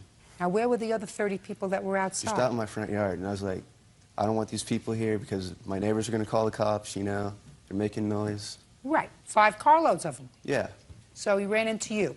Yes, ma'am. What did you say? I told him it was late. I didn't know who they were. There were 20 or 30 people out in our yard. We didn't want them here. They needed to leave. He tried to push me aside, and I tried to push him out of my house, and he dragged me outside, and Just a second. Well, Mr. Oliver, when Mr. Estes told you to leave, why didn't you leave? Man, Mr. Estes never told us to leave. When we got there, Mark let us in. He stops us in the hall, and he put his hands on my chest and asked, who are all these people? Who were all these people? Yeah, because they were still walking up. You mean the other 30 of them? I don't know if there was 30, ma'am. 5 cars. He said to you, who are all these people? And what did you say? I said, ma'am, I don't know. They followed us here. And what happened after you Well, said that? when he put his hands on me, I pushed his hand down like that, and I asked him not to touch me because I didn't know him. And he looks at me crazy and tells me that, you know, he pays the MF and rent here, and grabbed me by my shirt like that and tried to push me into the door. And when he did that, I kind of put my weight forward, and when I did, he swung at me, and he hit me in the jaw. And I retaliated by hitting him twice. He falls forward on me, I'm on my back, and I try to get up. I push myself, and he's still got a hold of my shirt. So people are running over there kicking and hitting. I'm getting kicked, he's getting kicked. I can't get up, and then I finally get pulled to my feet from one of my friends. And then when I got to my feet, I saw Mark had a cast on his hand. I don't remember which hand it was. But he's pushing people back, and he swung it at my friend Ricky here. And Ricky blocked, and it hit him in his forearms with the cast. And then Ricky pushed him back, and pretty much got out of there after that. Because I didn't know those people. It was, I mean, it's a rich neighborhood. It's 2:30 in the morning, so we left. I didn't want to be involved with that situation. Well, Mr. Oliver, if you didn't want to be involved with that situation, sir, why didn't you just go home? Because my friend Instead of making trouble by stopping with 5 carloads of people that you don't know that have been out drinking all night because it's 2:30 in the morning and they're going to another party. Instead of being involved in creating a situation where none existed, Mr. Oliver, you created an incident. You had enough to drink, you were behind the wheel, you were taking a caravan over to someone's house that you didn't know in the rich part of town. You brought with you 5 carloads of drunken teenagers looking for another party. That's what you did. You created an incident because you're young and stupid. Mr. Oliver, they don't live in a rural area on 30 acres, do they? They live with houses right next door? Yes. With maybe people who are not 19 years old? Yes. 30 in the morning? Probably. Maybe not interested in hearing you and your moronic friends? Probably. Ma'am, when we got there, it was not 7 people there. They had people outside Listen drinking to me, in front of their sir. yard. You brought over 5 carloads of people to a neighborhood where they didn't belong. And if you wanted to say goodbye to your friend, and if unfortunately 5 carloads of people, strangers, started to follow you, you go to the local police precinct and you say, these 5 carloads of people are following me. I don't want them to follow me. But you don't take them to an unsuspecting neighborhood unless you're an idiot. Can I see photographs, please?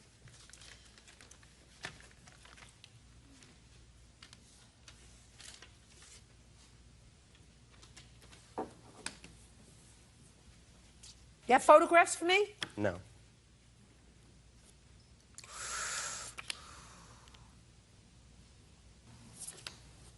Was he arrested? No. Why not? Because the police said that they felt that if we pressed charges, he'd retaliate.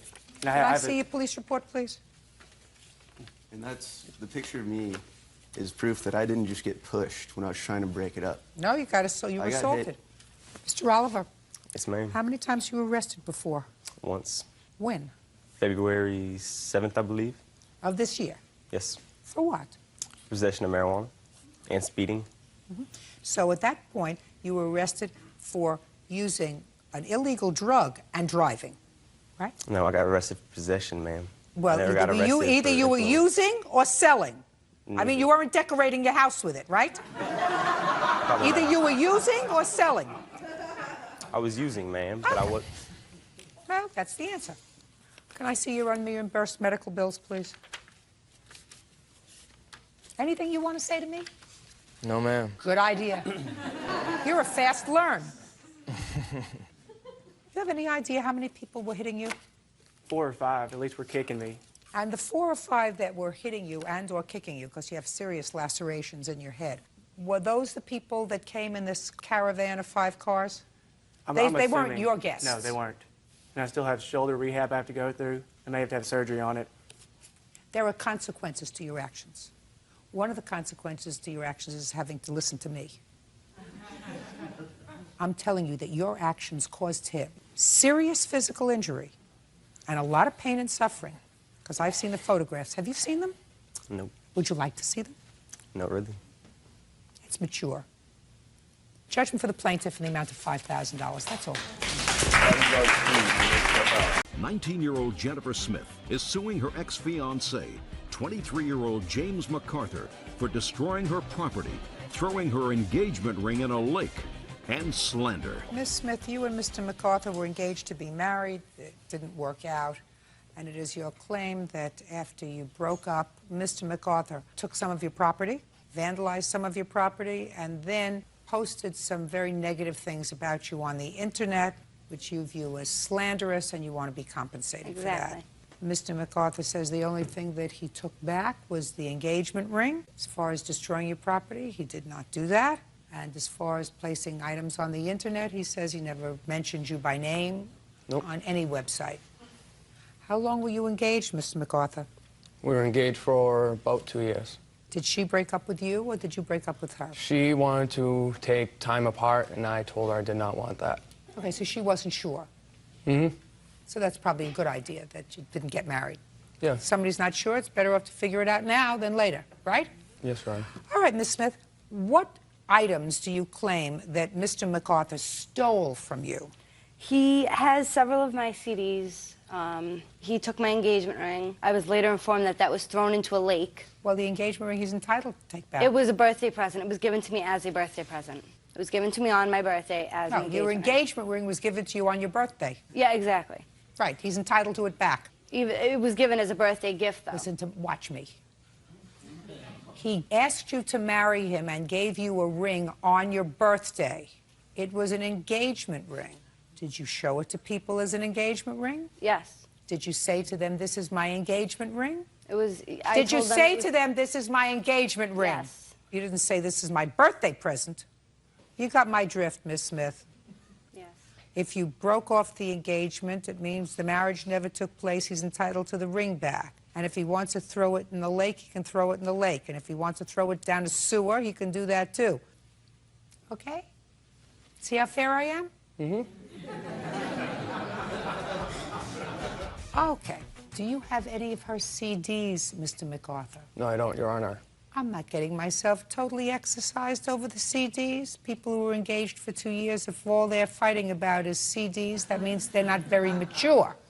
I also have CDs that he returned to me that were destroyed when I picked them up. I'd like to see those.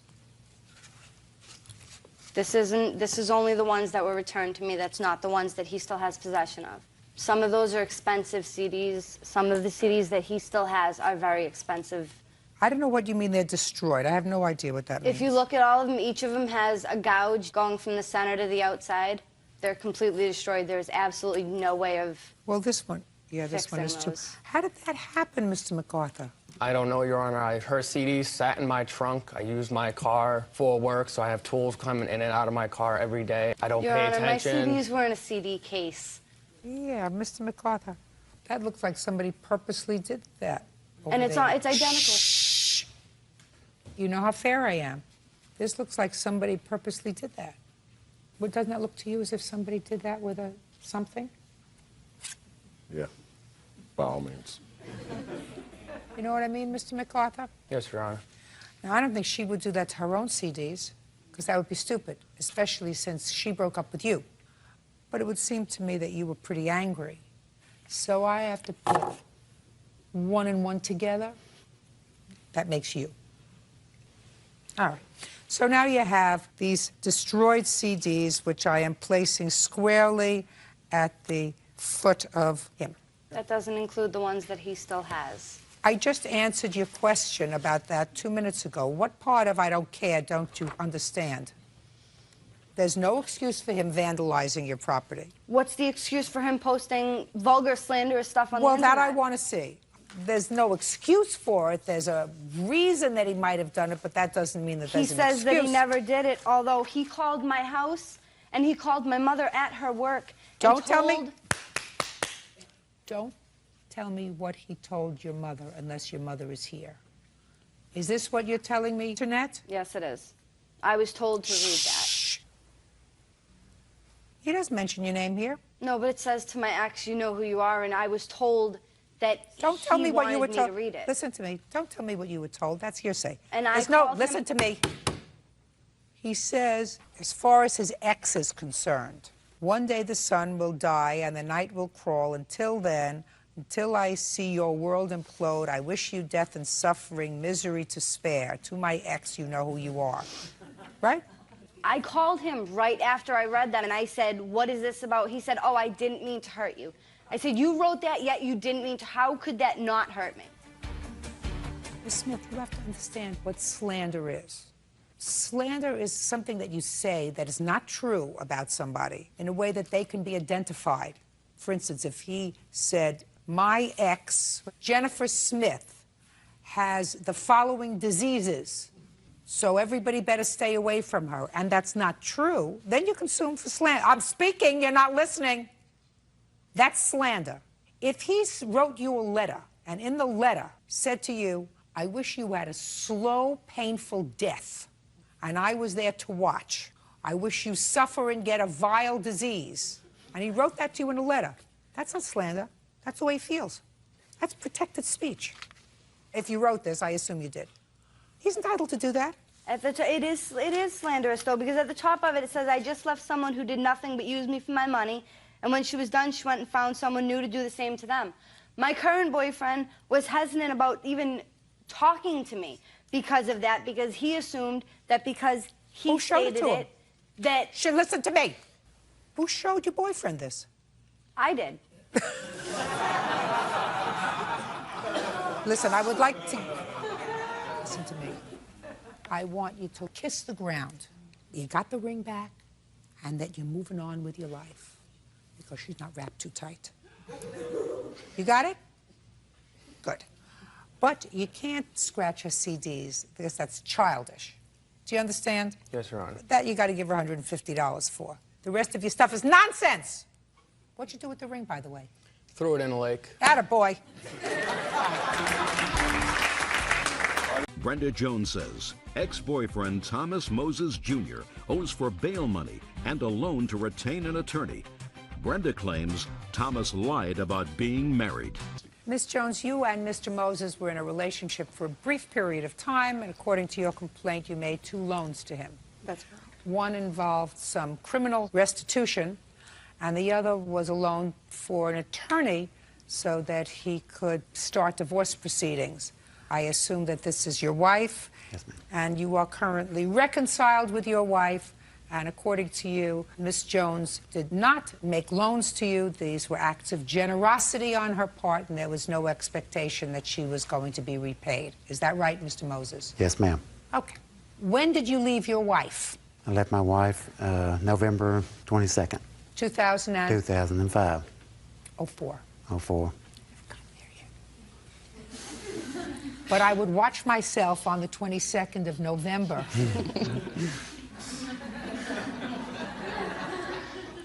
And when did you meet Miss Jones?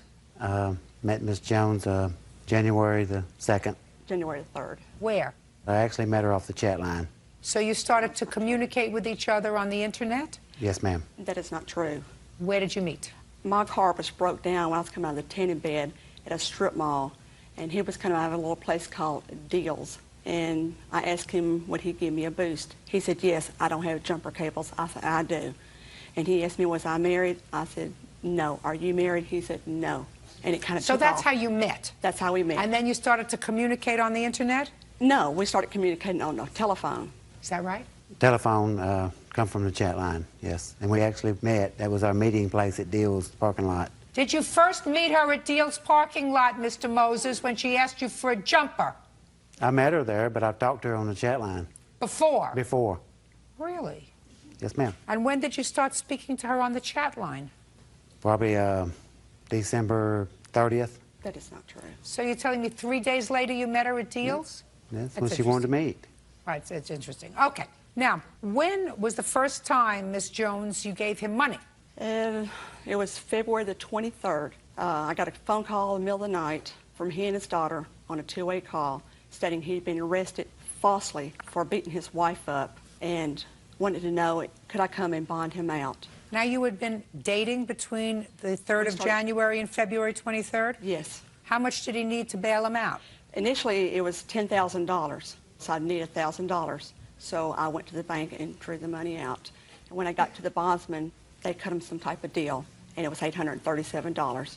Well, you have to tell me about the conversation that you had. What did he say to you, and what did you say to him? On that particular night at midnight, he asked if I indeed would come and bail him out. He would be able to pay me that Friday. I believe that was on a Sunday. And he makes pretty good money, and, you know, so I knew he could afford to give the whole $837 or a whole $1,000. I thought it was going to be $1,000 at that point. Did he say, I'll give you the money on Friday? Friday, yes. Did he give you the money on Friday? He said he was having some financial problem, gave me $400. Did you give her $400, Mr. Moses? Yes, ma'am. What was the $400 for? It's for getting me out of jail. So you acknowledge that this was a loan? It wasn't a loan. I just told her I would give her $400 back. I mean, I appreciate it. It was my appreciation to her for getting me out. I mean, I just met her, you know, and it was nice of her to get me out of jail. Just a second. When did you give her the $400? That Friday, the following Friday. Just a second. So you called her from jail and you said, could you bond me out? You didn't say anything to her about giving you back money on Friday. No, ma'am. It just happens to be that on that Friday you gave her $400. Yeah, out of generosity, because she was generous enough to get me out of jail, so I told her I'd give her what I could Friday, and I could give her $400.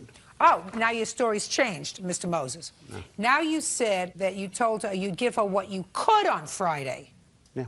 Well, that's different from not saying anything to saying, I told her I'd give her what I could. And what you could give her on Friday was $400. Is that what you're telling me? Yes, ma'am. When was the next time Mr. Moses needed money? It was about 4 weeks later. He told me he had a... Just a minute. Between that Friday and 4 weeks later, you mean he didn't give you any more money? He gave me $150, $50 increments. When? Actually, the first payment was $517. No. Just answer my questions. Now you say that he gave you money in $50 increments, another $150. Was that over the next 4 weeks? No. There was no money exchanged between the initial loan and the second loan. That's what I want to Yes. know. So tell me what happened 4 weeks later. Well, when I met him, he told me he was not married, okay? Or make that clear. Then I find out that he's got a lawyer that he's dealing with that's no count, okay? So he says he's not helping him. He's not helping him to get his kids. His wife is not taking care of the children. He needed his kids desperately. And he knew I had some money saved up, okay? That's my first probably major mistake. And he asked me if I would help him get this new lawyer, put the $1,000 retainer fee. Once his divorce was final, his kids was in his home and they were stable. His financial situation was stabilized. Everything would be on target and he would be able to... The check's in the mail. Right. So you gave him $1,000? I wrote the $1,000 to the lawyer. Is that right, sir? Yes, ma'am. She had pushed me into divorce in my... Well, explain that to me. How did she do that? Well, first of all, I never lied to you about being married. I told her I was married and had 4 children, and I was going to get a divorce. That was my goal, to get a divorce. You were going to get a divorce because your wife was a very nice person? I was going to get a divorce because we had some marital problems. Well, some marital problems doesn't always talk about divorce, Mr. Moses. Did you actually come here thinking that you were going to run circles in this courtroom? No, ma'am. So you told Miss Jones that your wife wasn't caring for the children? I did. That you needed to get custody of your children? I did. I needed them. Because your children were at risk with your wife because she wasn't taking care of them? My mother was watching them, actually, at my mother's house. They were running back. My mother was watching them at... Was they watching them because your wife has problems? She was watching them because my wife was, yeah, she had problems. Put your hand down. What kind of problems did your wife have? She just had, like, No, look at my face. Oh. What kind of problems did your wife have, Mr. Moses? she had boyfriend problems. I mean... Drug. Did you tell the plaintiff that your wife had a drug problem? Yes, ma'am. Karnak. Now, you told Miss Jones that your wife couldn't take care of your children because she was abusing drugs and she had boyfriends, and you needed to get custody of your children. Yes, ma'am. Well, how does that translate, Mr. Moses, into she was pushing me to get a divorce from my wife?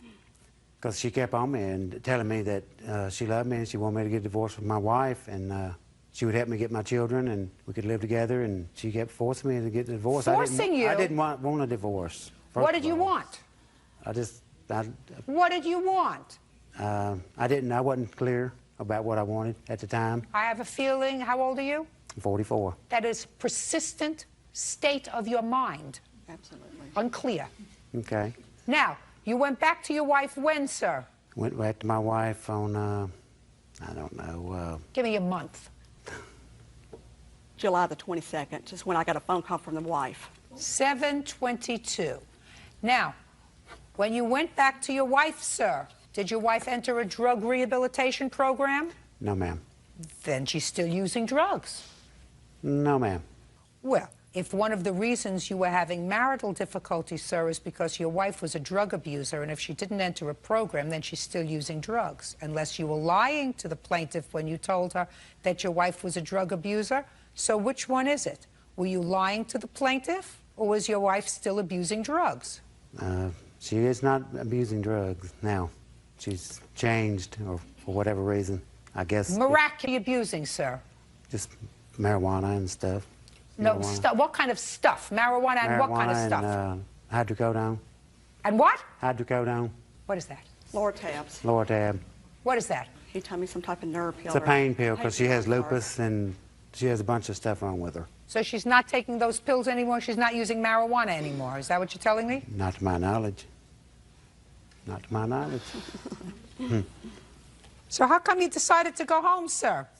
For my kids, because things wasn't happening fast enough for me. So you're home taking care of your children? Yes, ma'am. Now, you gave her $50 increments 3 times after the loan to the lawyer. What was that for? It was for the jail.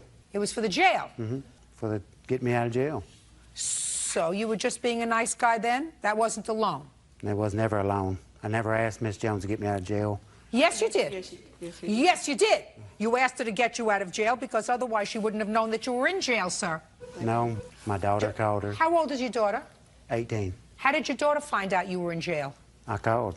I called my house because my house... You called your house and you spoke to your daughter? Mm-hmm. And did you say to your daughter, call Miss Jones? No, I did not. Baloney! I did not. Listen, what's your first name? Tommy. Thomas. Slick Tommy, let me explain something to you. You don't take advantage of people and then just walk away. You clean up after your mess. You made a mess, you clean up after it. Bad enough that you involved this woman in your muddled mind, your 44-year-old bouillabaisse that you got going up there. But to take her money is unconscionable, sir.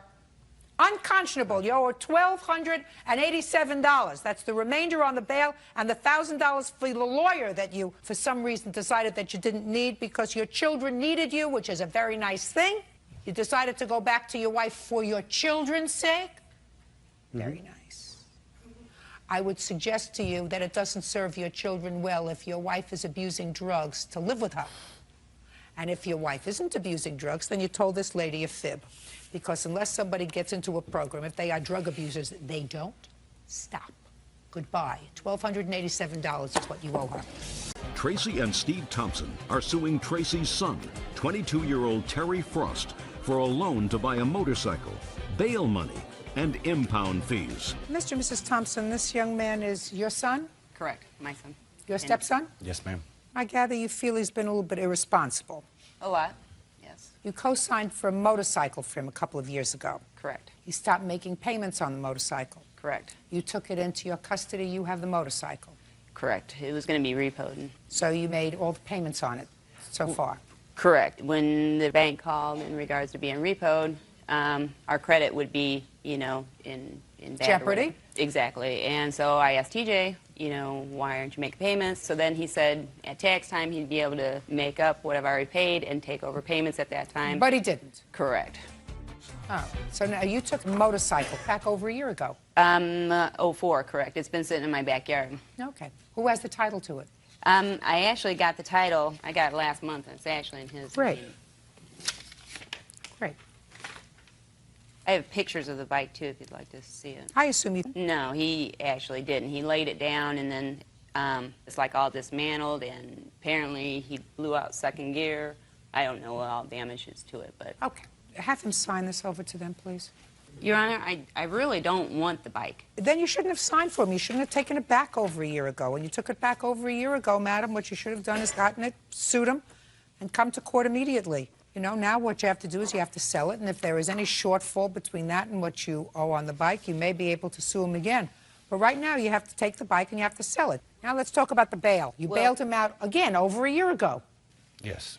Tell me how that came about. He called one night. He had gotten a DUI, and I went down the next morning and bailed him out of jail. When was that? Late of 03. In 2003? Yes. So 2 years ago. Yes. When did you co-sign for this bike? In 2002. And what was he driving in when he had a DUI? Another car of his. Did you call them? Yes. Did you tell them you were going to pay him back for the bail? I just asked them to bail me out of jail. And they did? Yeah. Were you working? No. How'd you expect them to pay you back? Whenever he got a job. There are loans, and then there are what we call great expectations. I would assume that when he called you and said, I'm in jail, come and get me out, you said, I'll be right down. Right? Not quite, but What did you say to him? I reluctantly went down. Right. Because you love her. No, actually, I was not going to bail him out because that was Oh, his that would have second been very time out. smart. And- I wouldn't have bailed him out. Well, and then he Maybe- felt sorry for him. And this then was in he bailed him out. 2003. How old are your children? 2 and 8 months. Oh, at least he might not have had one. He makes a lot of bad choices. Correct. Isn't that right, sir? I guess, yeah. What do you mean you guess? How old are you? 22. You're 22 and you have 2 children. Yep. And how old is the mother of these children? 21. And where does she live? With her mom. And where do you live? With my aunt. That sounds like a wonderful family. Now, you hesitated for a moment, Mr. Frost, when I said you've made some bad choices. Let me explain to you what you've done. In your short period of time, you've probably screwed up their credit. Are they rich people? No. Well, you stuck them with a motorcycle loan, right? Right. You stuck them with your bail, right? Right. You stuck perfect strangers with taking care of 2 babies. That's your girlfriend's parents that she's living with, Mm-hmm. right? Because I guarantee you at their stage in life, they didn't anticipate taking care of 2 infants. Because not only did you make 1 mistake, but you couldn't keep your thing in your pants long enough not to make 2 mistakes. And you say to me, you have a question as to whether or not you made mistakes? Yeah. You have a question? No. So you could have avoided the whole thing by saying, you know, I was a dumb kid. Okay. Dumb kids make dumb kid mistakes. They don't make babies. Right. Not 2. Who do you work for now? That's not a question that requires a lot of thought. You have 2 babies. For Thompson Tile Maintenance. You work full-time or part-time? Part-time, and I go to school full-time. Where do you go to school full-time? Davenport University. What kind of school? I'm going for medical. You want to be a doctor? Not a doctor. A nurse. Do you see your grandchildren? I do now. There was a period that with this loan, I didn't see him for about 7 months or something like that. And then he had his second baby, and I ended up going to the hospital and seeing the baby. And, you know, he has since told me, you know, him and his fiance are paying off her parents some money. And I think he owes me this money for this bike. I want him to pay me for this bike because I didn't want the bike I think that morally he should do that. Yes. I just told you the legal result of what's going to happen here today. Right. If your son chooses to take the moral high road, that's up to him. You paying the maternal grandparents of your children some money? I'm not. My fiance is. For what? I don't know, whatever they loaned her. What do you spend your money on? He Baby gives it to her. stuff. Well, that's good. Right. No, I agree. That's She's good. a That's blessing. fine. She's a blessing. That's fine. Somebody's got to support these babies. She's a blessing. She keeps things straight. So you give her money? Yeah, How much? my whole check. And what do you give to your aunt? Nothing. Mr. and Mrs. Thompson, put a lock on your checkbook. Right. Yes, Done ma'am. did. Good. Goodbye. Daniel Holcomb says ex-girlfriend Allison Walters owes for a loan and for money he claims she stole. Allison says she was Daniel's mistress for 3 months. Mr. Holcomb, you and Miss Waters dated for a period of time, and it is your claim that you made a loan to her when she was in some financial distress with her rent. Yes. And then subsequently, she took some money out of your wallet Yes. without your permission. Mm-hmm. The total of that is $800. Ms. Walters says that you were always generous, that there was never any... Stop tapping. There was never any intention to create a loan situation with regard to this rent money, and that you told her, ultimately, that she could have the $300 that she took out of your wallet. When were you and the defendant seeing each other, sir? I would say late in the year, last year. I didn't meet you till January. January? Okay. Yes. So about that time. Around January of 2005? Mm-hmm. And how long were you dating? A few months, maybe till March or April. It was only till March. And that's incorrect because of the loan. When was did you made make this $500 loan? On April 1st. Tell me about the conversation that you had. I was at work and she called me saying that her rent's due. Her check hasn't come from her boyfriend. From her boyfriend? Not her boyfriend, but she has like a... Baby's father. Her baby's father, yeah. You get child support from your child's father? Yes. For the child? Yes. How old is that child? 21 months. Did you call him on April 1st indicating to him that you were short on rent money? Yes, I did. And he had always given me money. Okay. You called him and said what? That I needed help paying my rent and if I could borrow some money or if he could lend me money because he had always given me money before. And what did he say to you? He said, of course. And he wrote out a check? Actually, he gave me cash. How much cash did he give you? $500. And I paid my rent. Good. So why don't you pay him back? Because then later on he told me that I didn't have to pay him back. And I thought because he would always give me money, as he placed an ad, who wants $300 to go for a date because he couldn't get a date, I thought that maybe I didn't need to pay him back. Miss Walters. Yes. You just said to me that you called him up and said, could I borrow $500 from you? Yes. And he said yes. Yes, and then I couldn't pay him back when he wanted me to pay him back. And Just a sec. Okay. Why couldn't you pay him back? Well, I offered to pay him back, and he told me I didn't have to. So when did you offer to pay him back? Probably in May. What did he say when you offered him the money? He told me I didn't have to pay him back. Tell me where you were. At my house. What time of the day or evening? Oh, it must have been the middle of the day because he was at work. So you called him on the phone? I think I emailed him. Well, try to think. I emailed him because that's And how what I did you say communicated in with the him mostly. email? I told him that I was short on rent and that I should... No. I'm talking about when you were going to pay him back. You said you had the money. Oh, I told him that I had the money, that I finally got in the check, and that I could pay him back. So you emailed him again? Yes. Did he? And what did he say when you emailed him at work and said, I now have the $500? He told me okay, and then he never came to get it, and I was like, when are you going to come get it? And we weren't talking really at this point anymore. And then eventually I was like, okay, and he never paid it back. I mean, I never paid it back. Did you think this was going to be easy, this double talk? No. Where did he say to you in all of this baloney that you just gave me, madam, you don't have to pay it back? I have emails probably somewhere saved that I didn't have to pay him back. Well, did you think that you were coming here today to a cotillion? No. If you have emails from him that you say you have saved, saying that you don't have to pay him back, where were you saving them? What were you saving them for? You were going to line a hope chest with them? No. This is where you're supposed to bring them, Miss Walters. I don't have an actual computer. I use my phone. It has a computer in it. So I couldn't print them out or anything like that. Does the father of your child visit with him? Yes. What does he do? He's a catering manager. Well, maybe between the two of you, the child has a chance. Oh, thank you. All right, so she owes you $500 for rent, Mr. Holcomb. Yes. Now let's get to the other $300. Could you tell me how that came about? Well, what do you do for a living, by the way? Oh, I'm a computer programmer. What did you have to talk to her about? In general? In anything. Did you talk about anything? Yeah. Okay. We had a relationship. He cheated on his wife for 3 months. That's what he did. That's a possibility, Miss Walters. I just want to know if he had a conversation with you about anything. Yeah. All right. Let me hear the $300, Mr. Holcomb.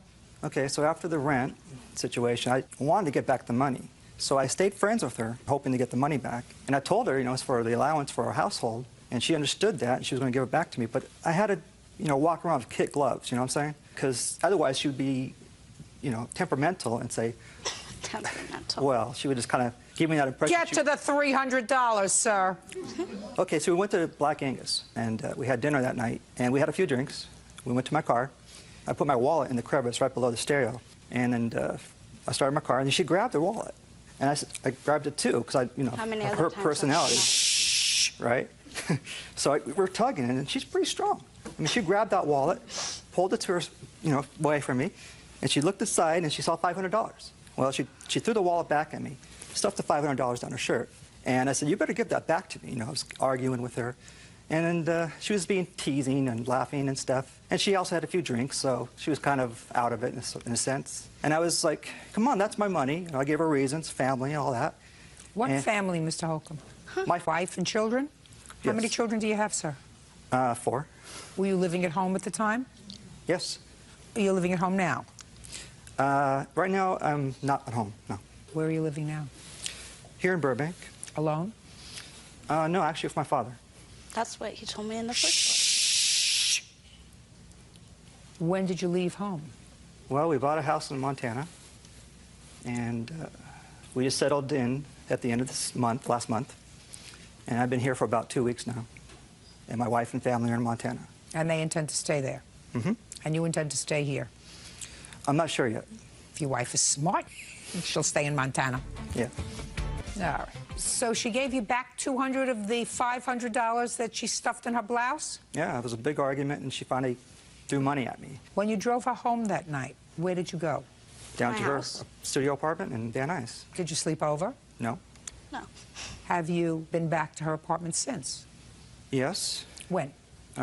We still were hanging out. What does that mean, you're still hanging out? We were still friends. After I found out he was married and everything that was a lie, I still wanted to be his friend because he wasn't allowed to have any friends. So, and he got along with my kid, and he was really nice. He helped me out, and when I needed help, he bought me a refrigerator, he bought me a camera, he bought me a bunch of stuff, he helped me with bills. He's probably given me, I don't know, $3,000 in total, but he's suing me for this $800. Why do you think that is?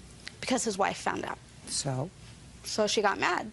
So he's suing me for what she found out about. Miss Walters, do you think that Mr. Holcomb's wife would want him to sue you on a television program that is viewed by 10 million people in order to get back a fraction of the amount of money over the course of the few months that you dated? I've only talked to her on the phone once, but the way he talks about her, probably. She doesn't seem that bright. She doesn't seem that bright? No. Out of the frying pan. Judgment for the plaintiff in the amount of $800. Give him back his money, Miss Walters. That's all. Bernice Fallick is suing her granddaughter's ex-boyfriend, 25-year-old Marvin Watson, for unpaid loans and collect calls from jail. This is your granddaughter? Yes, it is. Your first name is? Nicole. Who do you live with, Nicole? I live on my own right now, Your Honor. Where were you living when you were involved with Mr. Watson? I was living at my grandmother's house, Your Honor. How old are you? I'm 24 years old, Your Honor. What do you do for a living, Nicole? I'm a hostess. Hostess where? At the Outback Steakhouse. For how long? I've been with that company, Your Honor, for 8 years. So you have a responsible job? Yes, Your Honor. You have any children? No, Your Honor. Perfect. So you have no children, you have a responsible job. Yes, Your Honor. Ever had any trouble with drugs, alcohol? No, Your Honor, I have not. So far, is all that correct, Miss Fowler? Absolutely, yes, Your Honor. She only had one lapse. Yes, Your Honor. Yes, Your Honor. Yes. Your Honor, Yes. I have to say, otherwise my mom will kill me, that she loves you. Now we can go on. Thank you. Very much. More than you, actually. Grandma, she wishes that was her mom. She would have done better in life. Okay, anyway. All right, Miss Fallick. Yes. This is what your lawsuit is about. Mr. Watson somehow wangled his way into your granddaughter's heart. Yes. And then he went off to jail. Yes. For what? For violating a restraining order. What kind of restraining order? And no contact. No contact with who? With my daughter's mom. And she got a restraining order because you were abusive? No. Because you were stalking her? No. Well, how did she get a restraining order? She didn't want me to see my daughter. How many times did you violate the restraining order? Just once. How badly did you violate it? I went to the daycare and picked up my daughter. So you had an order that said you weren't allowed to go near the child unsupervised as well? Until I appeared in court, yes. And you didn't like somebody telling you what to do? Yes. Got it. I'm just trying to develop the personality here. Now, Mr. Watson, was that the first time you were ever incarcerated? What word didn't you understand, Mr. Watson? Was that the first time you were ever incarcerated? No, it's not. What were you incarcerated for previously, sir? For assault. Assaulting who? Someone I don't know. A stranger? Yep. Where did you assault this stranger? At a bar. All right. Now, did the mother of your child allege, I didn't say you did it, but did the mother of your child allege that you also assaulted her? No. That you threatened her? No. She just said, I want a restraining order, and didn't allege anything. Yes. No. Well, we sort of, you know, in the family court where I used to work, we used to give out those restraining orders where there was no proof, nobody asked for anything. We'd have every other Monday. We just said, anybody wants a restraining order, you come on in, you don't have to say anything. We just give them out. Now, how long were you incarcerated for, sir? For 2 years.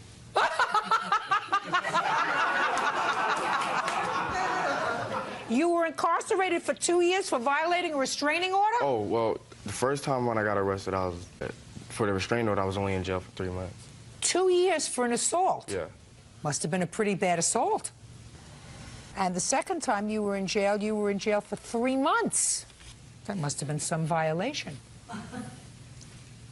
And while you were in jail, Miss Fallick says she did everything that she could to make it easier for you. You called her house 2-3 times a day, collect. And how much was your phone bill? A total of $563. Is that for the 3 months? It was 3.5 months. 3.5 months. And then she gave her granddaughter money so that she could put the money in your bank account because you didn't like the prison food. Yes. Tell me what he said to you. His exact words were, I'm losing weight. I cannot eat the prison food. I need to buy food in the wherever. I don't know anything about prison. Commissary. And also, he said he needed toiletries, and he played on my sympathies. I really felt sorry for him. And he asked for $20 a week, which I gave him all the time he was in jail. And he said to me, I have $4,000 in the bank. When I come out, I will pay you. And I hear his words in my ears, I will pay you back. Also, one other thing I did. The night he was arrested, he called my house. He asked if we could please pick up his keys at the jail and bring his car, because he was afraid it would be vandalized, and bring his car to my development and put it in my parking spot, which I did until he came out. How much did that cost you each month? I broke it down. It was $45 a month, but December, he came out around December 18th. I just did half, and that came out to $157.50. And the $20 a week, how much was that, Miss Fallick? $260. You used to go to visit him? Yes, Your Honor. I went a few times to visit him. That's when I would go to leave the money on the books, Your Honor. I would do that all on the same day, Your Honor. Well, what happened when he got out of jail? He got out of jail, Your Honor, and he did make an attempt. He paid my grandma $31. He said that was his tips that he made for moving, Your Honor. And then after that, Your Honor, he said that we're not getting the rest of our money and to take him to court. Why is that, Mr. Watson? I never agreed to paying Ms. Fallick back or Nicole back any money. I never asked any of them for the money that they was giving me. Nicole offered to help me out. Nicole said that don't worry about any of the costs, it's inexpensive. I don't owe them anything. She was being nice out of the kindness of her heart. I never asked them for anything. Who's kind hearts? Out of hers and her grandma's, I guess. I never asked them for anything, not one dime. Did you have to, sir, give permission to have the jail authorities turn over your car keys to Nicole and or her grandmother? Or do you think that the jail turned over your car keys to anybody who said, I came for his car keys? Do you know what I'm talking to you about? Do you know what I'm saying to you? You will not think faster than I, Mr. Watson. You are not that smart. When you were incarcerated, they came and picked up your car keys.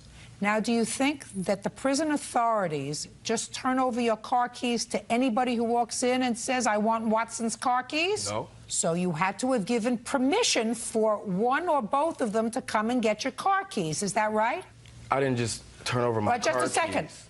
Just answer my question. Yes. Now, what were they supposed to do with your car? Nicole was, my mother was picking up my car. They would not have turned over your car keys to these two ladies if your mother was supposed to come and pick up your car, because I got news looks like them. Okay. You get me? I get you. I don't like liars, Mr. Watson. I don't like criminals, I don't like liars, and when there's a combination, it's deadly. Miss Fallick is not telling me any sort of a lie when she said that she spoke to you and you said you don't like the prison food, you're losing weight. Now, she may have been operating out of the goodness of her heart. I think she was. So why would I I think she was. For toilet paper? They give you toilet paper in there. She just said that I said I didn't have any toilet paper? They give you toilet paper not too. toilet paper. Not toilet What did she say when she said it? I'm going to tell you what she said, sir. Okay. You know, you got to go to a little advanced education. There's a difference between toilet paper and toiletries. Okay. Mr. Smarty Pants. Okay. You know the difference? I know now. You just told me. Well, what are toiletries? Did you make an error in judgment, Nicole? Yes, Your Honor. Don't repeat it. Judgment for the plaintiff in the amount of $980. That's all. Daycare provider Samantha Burks says former client Lillian Linton owes for breaking their contract. Lillian claims Samantha left her kids unattended in a parked car. She is countersuing for child neglect. I've read your complaint, which alleges that the defendant breached a written contract that you had with her for child care. At some point, she terminated your services, you say, without good cause. She owes you some money. And in addition, she filed false charges against you with Child Protective Services, which required them to investigate your home, investigate whether or not you should continue to be licensed as a child care provider. Yes, Ms. Linton says that she took her children out of your care because you placed them in a situation that could have been dangerous. And she is counterclaiming for the potential harm that you did to her children. So when did she take the children out of your care? On the 1st of July. Tell me what monies you allege she owes you. I'm alleging she owes me all that is paid through the county. She called me and gave me a 2-week notice and didn't fulfill it. She gave you 2 weeks' notice when? The day after in question. I guess it would be the 2nd of July. On or about July 1st? Well, may I tell you a little bit previously? Because I had not been keeping her kids. The end of school had come.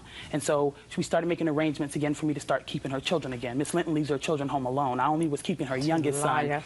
Shh. Don't interrupt her. I just want to know what happened on 7/1. Okay. The day in question, I picked her children up. How many children? I picked all 4 of them up. How old are they? They're 13, 9, 6, and 1. Is that your son? Yes. How old are you? 12.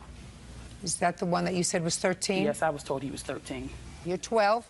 Yes. 12, 9, 6, and 1? 12, 8, 6, and 1.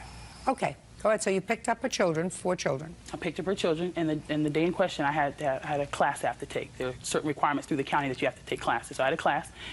Gloria McMillan's a friend of mine, and I have her watch them. She's watched her kids many times before. Is Miss McMillan a licensed daycare provider? No. Are you permitted under your contract with the state to leave the children with unlicensed daycare providers? Yes. You are? That I'm aware of. No. I've never. Shh. Listen, I don't need any help, and this isn't a tea dance. Not that you're aware of. Not that I'm not aware of, exactly. Okay. So, Ms. Burks, did you have to take classes in order to be a child care provider? Yes. Did they do a background check? Yes. Criminal background check. They did fingerprinting? Yep. Photographing? Yep. So you went through a process before the government says we will pay you money to watch children. To get my license, you go through that process. That's right. To get your license as a child care provider, you must go through this process. Yes, ma'am. She didn't go through the process. Okay. So nobody has to tell you that she's not permitted to take care of the children. No. I'm telling you that unless you are vetted by the state so that you can get a license, you can't give over the care of 4 children to somebody else. I understand that now. Good. What happened next? Well, I haven't even gotten to the beginning of that day, because I would like to tell you the whole day. I want you to tell me what happened when you left the children in a car. That's what this is all about. That's what I'm trying to get to. Well, then get there. Okay. On the day of question, I picked her children up. I went to the county building, had some paperwork to drop off for my father. I take care of my father, who is terminally ill, dying of cancer. After that, I went and picked up Gloria McMillan to watch the children for me. On the way home, I stopped past the party store. Getting out of the car, I said, guys, you guys wait right here. I'm going to run in the party store real quick, let my daughter pick out her party invitations. And we proceeded into the store. I left her children in the car. And on my way out of the car... Where was she? She went into the store to speak to a friend of hers that worked at the register in the store. How old is your daughter? My daughter is 2 now. The daughter who was picking up? Yeah. I have a very bright 2-year-old. Just a second. What 2-year-old Shh. will be in? I'll give you this last opportunity. Then you're going out. Do you understand? Mm-hmm. Yes. So let me understand this. First, you went to take care of some business for your father, who you take care of. Mm-hmm. And you took the children with you. Mm-hmm. Had this lady been watching the children yet? No, she was not with me. Just a second. Who was with the children when you dropped the paperwork off? I was with the children. Did they come into the county building with you? Actually, no, they stayed outdoors and played. I never thought any of this to be a problem at all, Miss Linton. Well, Miss Burks, it's a problem. That's what we're doing now. I'm going over the day. I understand. I'm going over the day because it's getting worse as we go No, ma'am, this forward. is already worse. I understand what I did was completely wrong. Well, if you understand that, then Miss Burks, I don't quite understand why you're here. Because from what I read in the complaint... Miss Linton is slandering my name. Just a second. If what you're telling me is you picked up her children and you had your 2-year-old in the car, you went to the county building. Mm-hmm. Did you take your 2-year-old inside with you? To the county building, yes, ma'am, and her son. Shh. And her 12-year-old or her 1-year-old? Her littlest son. They stayed outside and played basketball. You went inside and you took your 2-year-old and her 1-year-old into the county building. And her other 3 children stayed outside alone. And played on the playground. I don't care where they played. They stayed outside alone. Yes, ma'am. And then you come back to the car and you went and picked up this lady. Yes. And then 2 adults, your daughter, went inside to a store and you left her 4 children in the car, including the 1-year-old. Yes, ma'am. Okay. And how long were you in the store? Maybe 5 minutes. So that's what the case is about. It was the next day that she called and gave you notice. Right, but that's not what she called me and said the next day. What did she call you and say the next day? She called me on the phone. When I answered, I said, hello. She says, I'm giving you a 2-week notice because you have a problem with my son. I said, no, ma'am, I don't have a problem with your son. Your son is a child. You're a liar. No, no, no. Listen to me. Miss Linton, don't speak to her. Okay, go ahead. I said, no, ma'am, I don't have a problem with your son. Your son is a child. Your son has a problem with following adult supervision. And this is not the first incident that I had an issue with her son. I said to her, your children were throwing rocks, and I asked them to stop. When I asked them to stop, her son looked over at me and said, I'm not throwing rocks, just like that, with a handful of rocks. So I said, I'll just call your mom. When I called her on the phone, she said, let me see if I can remember her exact words. They know I don't play that. I'm going to beat that when they get home. I said, okay, I'm just letting you know it's not acceptable in my house. People have nice things around here. I don't want to be responsible for anything that happens. And that was it. We got off the phone. Later that evening, I had to have my father rushed to the hospital. I was under a lot of stress. Her kids were still outdoors, not paying me any mind, not listening to anything I said. And when she got there, you could see the agitation in her face, you know. Where does your father live? He lives with me. Ms. Burks, your plate is too full. I agree with you. I agree with you. Now, when you accept the responsibility, taking care of someone else's children, you have to take care of them sometimes better than their own parents take care of them. I did. No, no, no. Listen to me. If you have 5 children, I made a very big mistake, and I would never do it again. You have 5. Listen to me. I'm not even going there. The car, totally, 100% unacceptable. And she had every right to call Child Protective Services and say, you left 4 children in the car, including a 1-year-old child, and I'm complaining about that. I never said she was wrong about that. What she's wrong about is that she wants to point the finger at me when she's a bad mother herself. She leaves her children home daily. Miss Burks, listen to me. If we were involved in some other forum, I would say to you, fine, we can vent upon who's a better mother, who's a bad mother, who's a good mother. We're here because you sued her for 2 things. For money for child care and for filing a false report to Child Protective Services. Whether she's a good mother, whether she's a bad mother, whether she's a wicked stepmother, whatever she is, she did the right thing by calling Child Protective Services to report that you had left the children alone. Your plate is very full. When you accept children into your home as a child care provider, you're supposed to do more with those children than just be a body there. You're supposed to play with them. You're supposed to provide them with activity. With you. Asking me if I did no, these listen things, to or me. you just tell me what I'm supposed What to I'm do? telling you is, if you have a 2-year-old toddler yourself and a father who is terminally ill with cancer that you're caring for in your home, it is impossible to set up a home, your home, to be an appropriate and adequate child care provider. Well, Judge Judy, that's your opinion. I disagree. And my father was not diagnosed with lung cancer when I took care of her children. Through the process of taking care of her children, he was diagnosed with lung cancer. You told me the story, madam. You said I had to drop some papers off for my father who was dying of cancer, who I was also caring for. You told that to me. But you're saying to me... I'm saying to you, in general, with or your that own day? children, that day. Okay, yes, ma'am, okay. That day, that's all you need is 1 day. That's all you need is 1 day to miss a child. You know, they missed a couple of children on another coast, and they ended up in the trunk of a car. I had to investigate it myself. There's a lot of bad things that happen to children that get left in cars, and I'm very aware of it. Absolutely. Ended up in trunks of car, and they didn't get them in time. Do it again. So what I would never do it again. So you don't belong in court, Miss Burks? Yes, ma'am, I do. Miss Linton is going around town saying bad things about me. I am not a bad person. Just a second. If you have information or witnesses that she's saying anything about you scandalous that have to do with other than your child care abilities, I'll be more than happy to hear witnesses to that. What do you mean? Well, I don't know what, if she's saying things about you, about your personal life, that you have a disease, that you're a thief. No, she's just basically in a nutshell saying that I'm a bad person. Her exact words was that I'm not cracked up to all that I'm supposed to be. Listen to me. That's her opinion. And she can say that, and not all speech is actionable in a court. What you did as a child care provider was wrong, so you have no basis to sue her for either the money that you claim she owes you or for calling Child Protective Services. None. She's got a counterclaim. Yes, I do. Your counterclaim is that she left your 4 children in the car. Yes. Were any of them hospitalized? No, they weren't hospitalized. Just listen to me. I have questions. Any of them treated by a physician that day or the next day? No. Okay, so they suffered no injury. Who are you? I had the kids the following day, and the 1-year-old was throwing up 2 to 3 times. You're a liar. And I have never seen this one before. She did not have the 1-year-old the next day. I kept her son overnight. I am a licensed. I kept her son overnight. I'm going to say 1, 2, 3. So far, you have no case. That's fine. I don't care if I don't have a case. Good. She will not sit here on national TV and lie about me. I kept her son overnight, you liar. Miss Burks, I've already explained in a calm fashion why I'm dismissing your case. That's fine. Miss Linton, you have no counterclaim against her. You have no proof that her actions caused illness to any of your children. You were perfectly within your rights to take them out of her care. Her illness and was I'm just speaking. nasty. I'm speaking.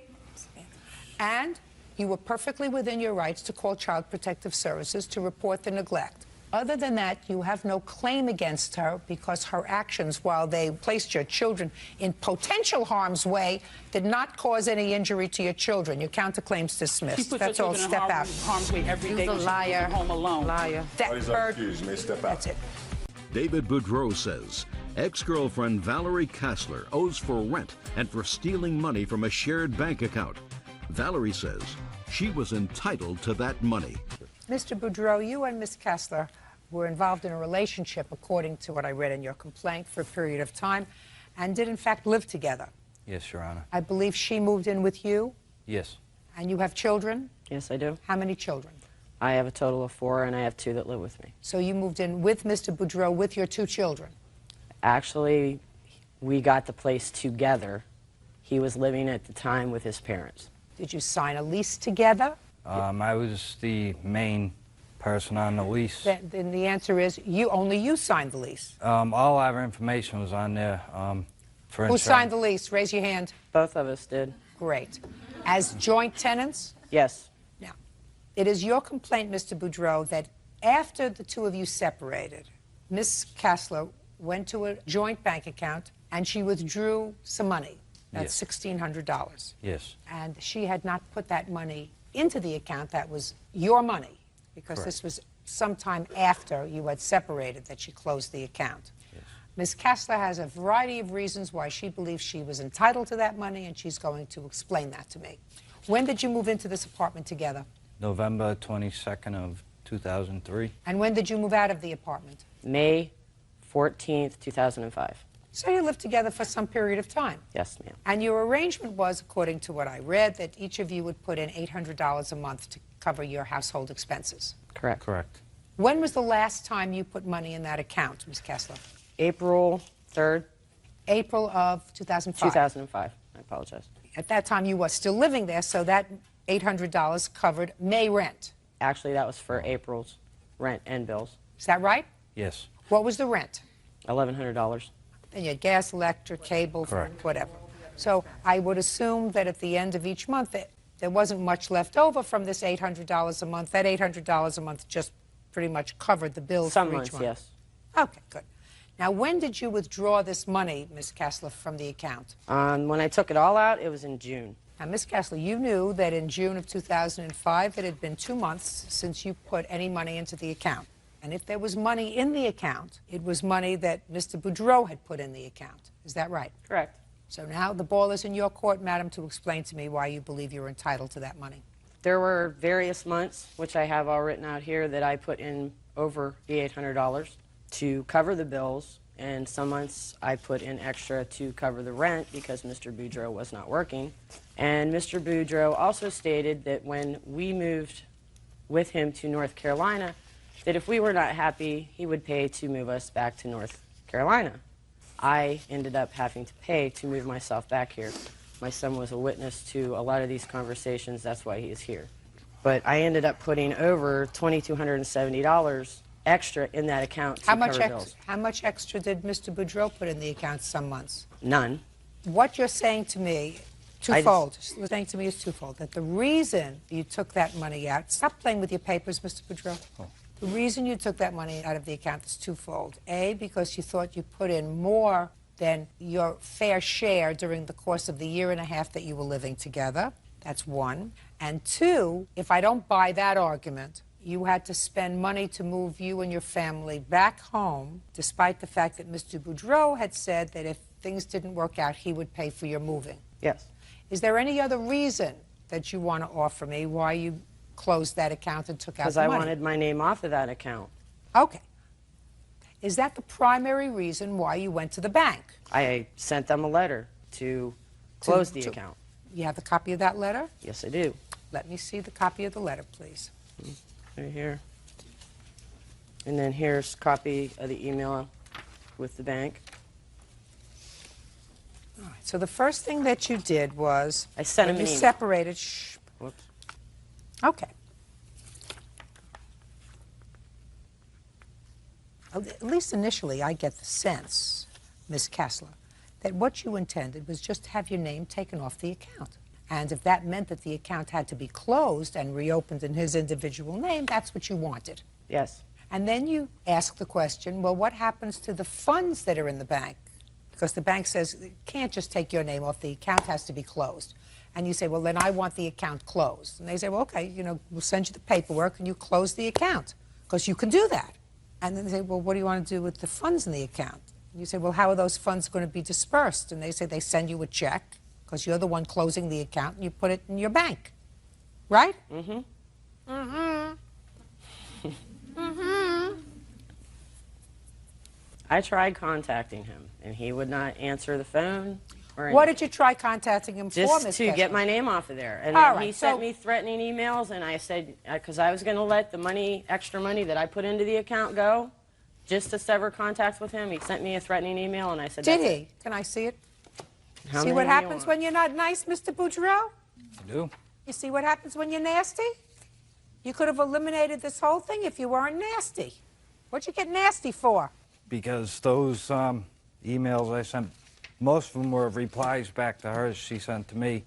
I mean, she called me in 475 times in a little bit over a month. You have the records And of that? I have the records of that I right see. What'd here. you call him 475 times for? When I first went down there, he had worked on my computer, and I was having computer problems.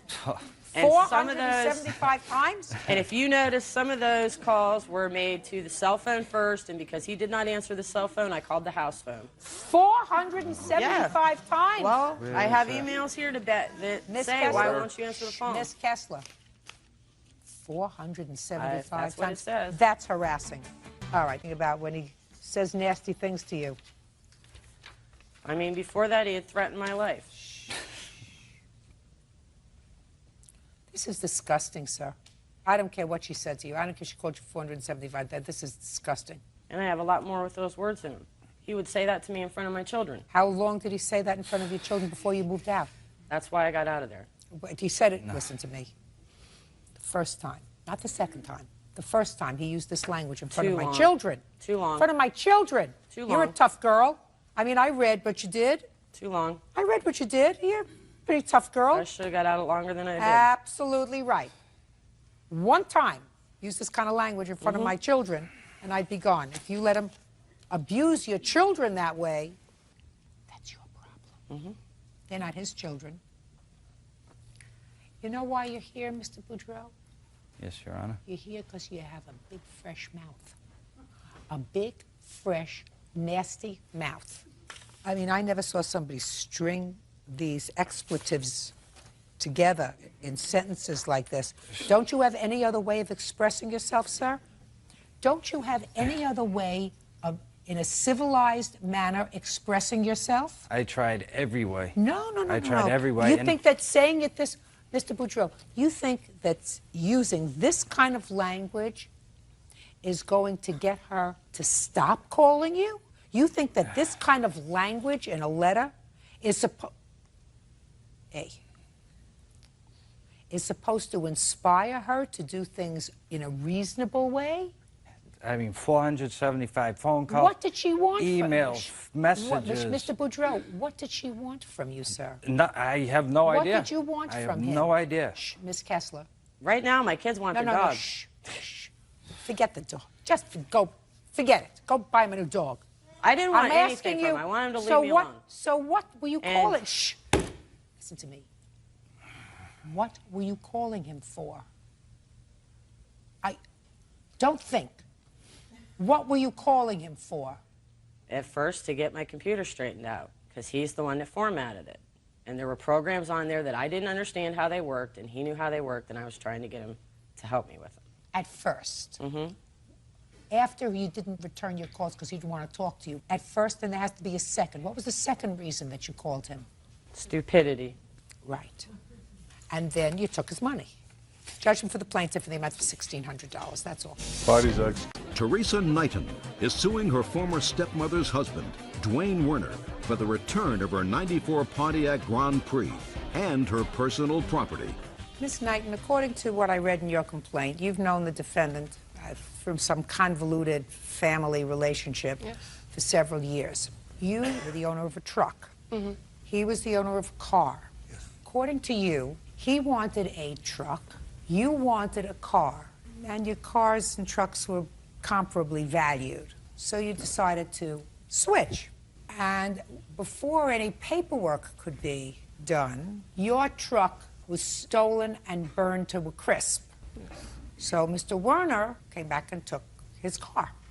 No. That's what you say. Yes. Mr. Werner says, no, you had merely borrowed his car, and while you had talked about this deal, you never really culminated by formally agreeing to exchange property. That's your defense. Is that right, Mr. Werner?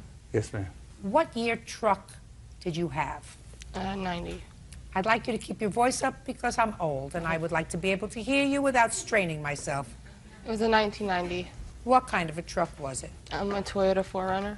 And what kind of a car did you have, sir? I had a 94 Pontiac Grand Prix. It was a G-Unit Special Edition. What kind of work do you do, Mr. Werner? I'm on disability right now. What's the nature of your disability? On my knee and depression. How long have you been receiving disability? About a year, probably. Prior to that, what kind of work did you do? Roofing and sheet metal. Who do you live with? My wife and my daughter. And you? Nowhere right now because I lost my job because of this incident. Where were you working before this incident happened? I it was not I worked for my boyfriend's mother. Pretty much. It was like a part-time I receptionist. never knew she had a job, Your Honor. She's always borrowing money from me every time I seen her.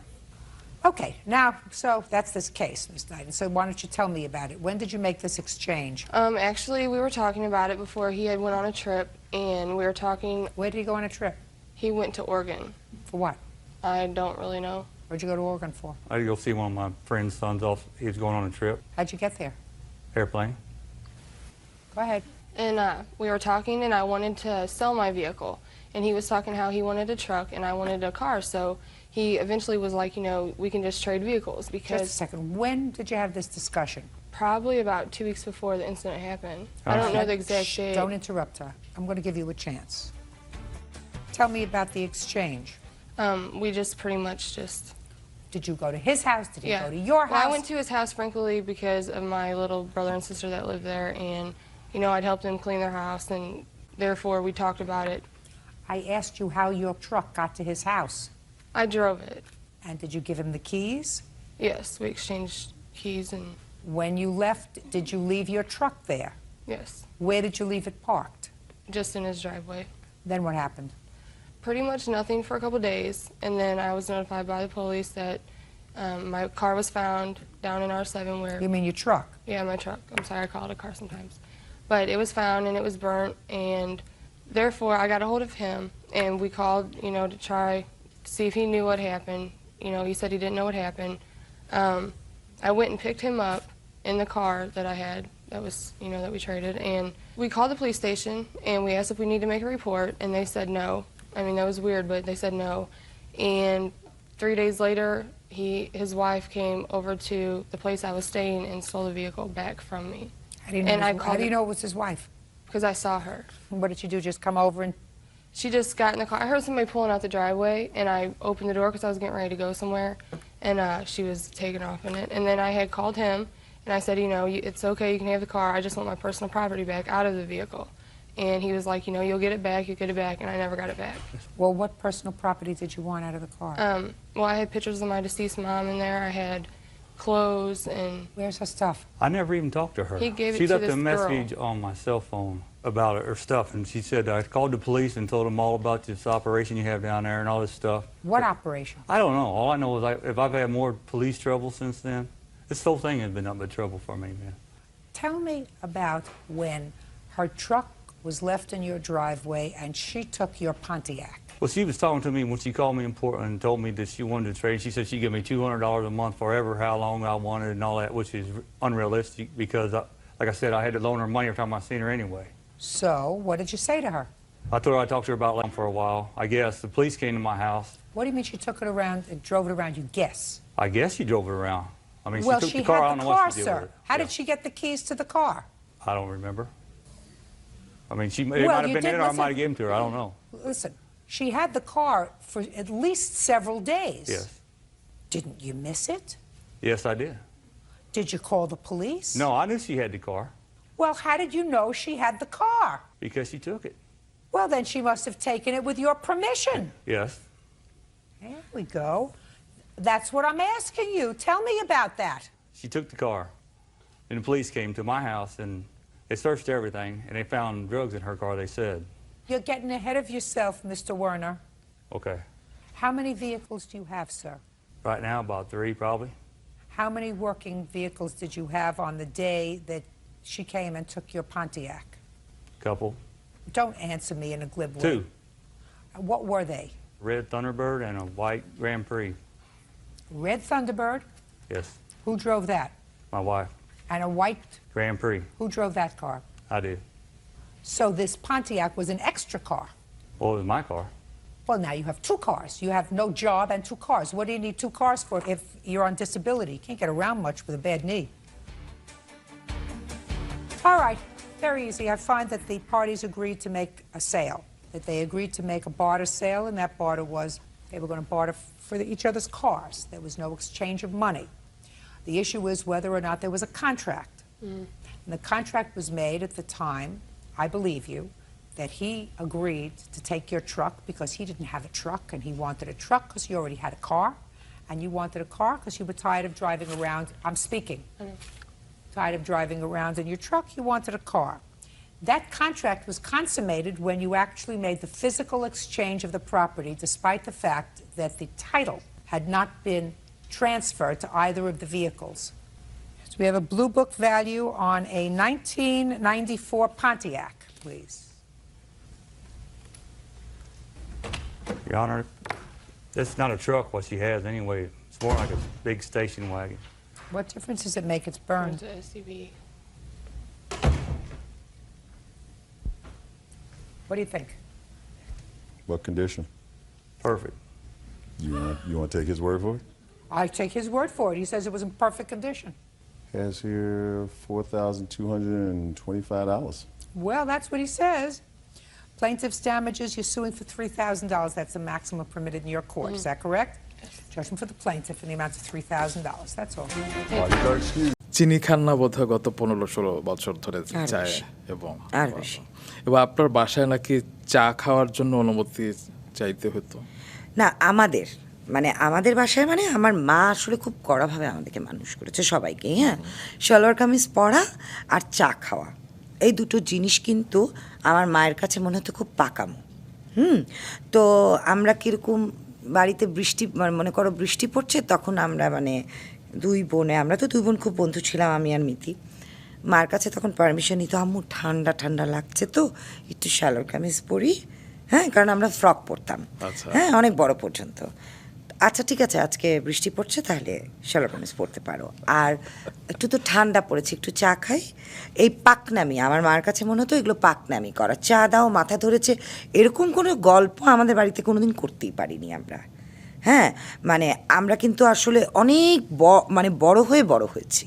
ছোটোর থেকে বড় হওয়া যেটা সেটা না কিন্তু কোনো রিহার্সালে যখন আমি যেতাম তখন আমি স্কার্ট পরে যেতাম যেটা নিয়ে আমার শিবলি ভাইয়ের সাথে একটা এপিসোড ছিল শিবলি ভাই তখন আমাদের বাফাতে কথক শিখাচ্ছেন আমি স্কার্ট পরে গেছি কারণ আমি বাড়িতে স্কার্ট পরি আমার কোনো সালোয়ার কামিজ নেই এখন আমি ঘুরছি তো আমার পা বেশ খানিকটা দেখা যাচ্ছে শিলি ভাই ডেকে নিয়ে আমাকে হাত ধরে এরকম করে আদর করে আর শিলি ভাই কিন্তু খুব দুষ্টু শিলি ভাই আমাকে ডেকে আদর করে বলছে যে তুমি স্কার্ট পরে এসছো কেন তুমি আর আমাকে কিছু বলার আগে আমি কিন্তু একটু কান্দুনি আমি কেঁদে দিয়েছি হিচকি তুলে তখন শিলি ভাই আমাকে ধরে বলছে কেউ ক্লাসে স্কার্ট পরবা না একমাত্র ও স্কার্ট পরে আসবে আসলে শিলি ভাই আমাকে ভালোর জন্যই বলেছিল কারণ গেটের বাইরে অনেক রকম আজে বাজে লোকজন দাঁড়িয়ে থাকে এখন আমার কথা হচ্ছে আমার তো বাড়িতে কোনো সালোয়ার কামিজ নেই আমার এখন সালোয়ার কামিজ পরতে হলে আমার বড় বোনেরটা টেকে তারপরে পরতে হবে আর আমার বড় বোন তখন আমার চেয়ে অনেকই বড়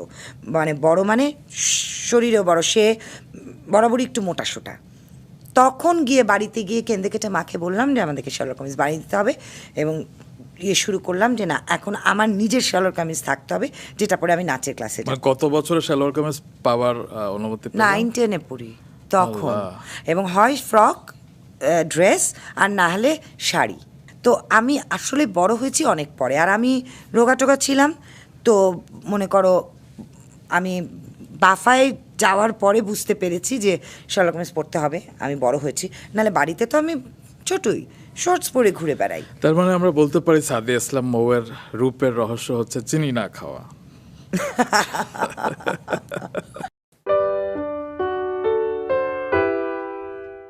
যে 28 বছরের সংসার, মানে সবাই বলেছিল, সবাই না কেউ কেউ বলেছিল যে 6 মাসও টিকবে না, সেটাকে আপনারা সাকসেসফুলি 28 বছর রান করলেন এবং ইনশাল্লাহ শেষ দিন পর্যন্ত তাই থাকবে। এর রহস্যটা কি আসলে? আপনাদের সংসারটাকে আপনি কিভাবে ডিফাইন করতে চান? প্রথম দিকে সংসার একরকম থাকে, আর পরে যখন বাচ্চা কাচ্চা হয়ে যায় তখন কিন্তু চিন্তাধারা সব কিছু তোমার ওদেরকে কেন্দ্র করে হয়ে যায়। আমার সংসারও কিন্তু তাই। আমি যেরকম করে ভেবেছিলাম আমার সংসার হবে, ঠিক যে সেরকমটাই পেয়েছি তা কিন্তু না। হ্যাঁ, এক একজন মানুষের এক এক রকমের স্বপ্ন থাকে, চিন্তা থাকে, ধারণা থাকে, কিন্তু আমি ওইভাবে সত্যি কথা বলতে সিক্রেট আমি বলতেই পারবো না। কখন যে এতগুলো দিন পার হয়ে গেছে আমার জীবনের আমি জানিই না। আমি সেদিনই আমার খালা, মেজো খালাকে আমরা, মানে আমার বড় খালা আমরা মাসি ডাকি, আমি তার কাছে দুপুরবেলায় আমি আর আমার মেয়ে গেছি সময় কাটাতে, লাঞ্চ টাঞ্চ করতে। তা আমি মাসিকে বলছিলাম গল্প করে যে আচ্ছা মাসি, আমি তো সেদিন ছোট ছিলাম, এখন আমার মেয়েটা এত বড় হয়ে গেছে, কবে হয়ে গেছে আমি বুঝতে পারিনি। আমার খালি মনে পড়ে আমি 20-21 বছর মার কাছে ছিলাম, ওইটুক স্মৃতিটাই আমার মনে পড়ে, আমি যতটুকু কাজ করেছি বা কিছু। আমার সংসার করার খুব অল্প দিনের মধ্যে আমার পুষ্পিতা হয়ে যায়, এবং তারপরে সময়টা এত দ্রুত চলে গেছে, আমাকে যদি তুমি জিজ্ঞেস করো কিভাবে আমি কি করেছি আমি বলতেই পারবো না।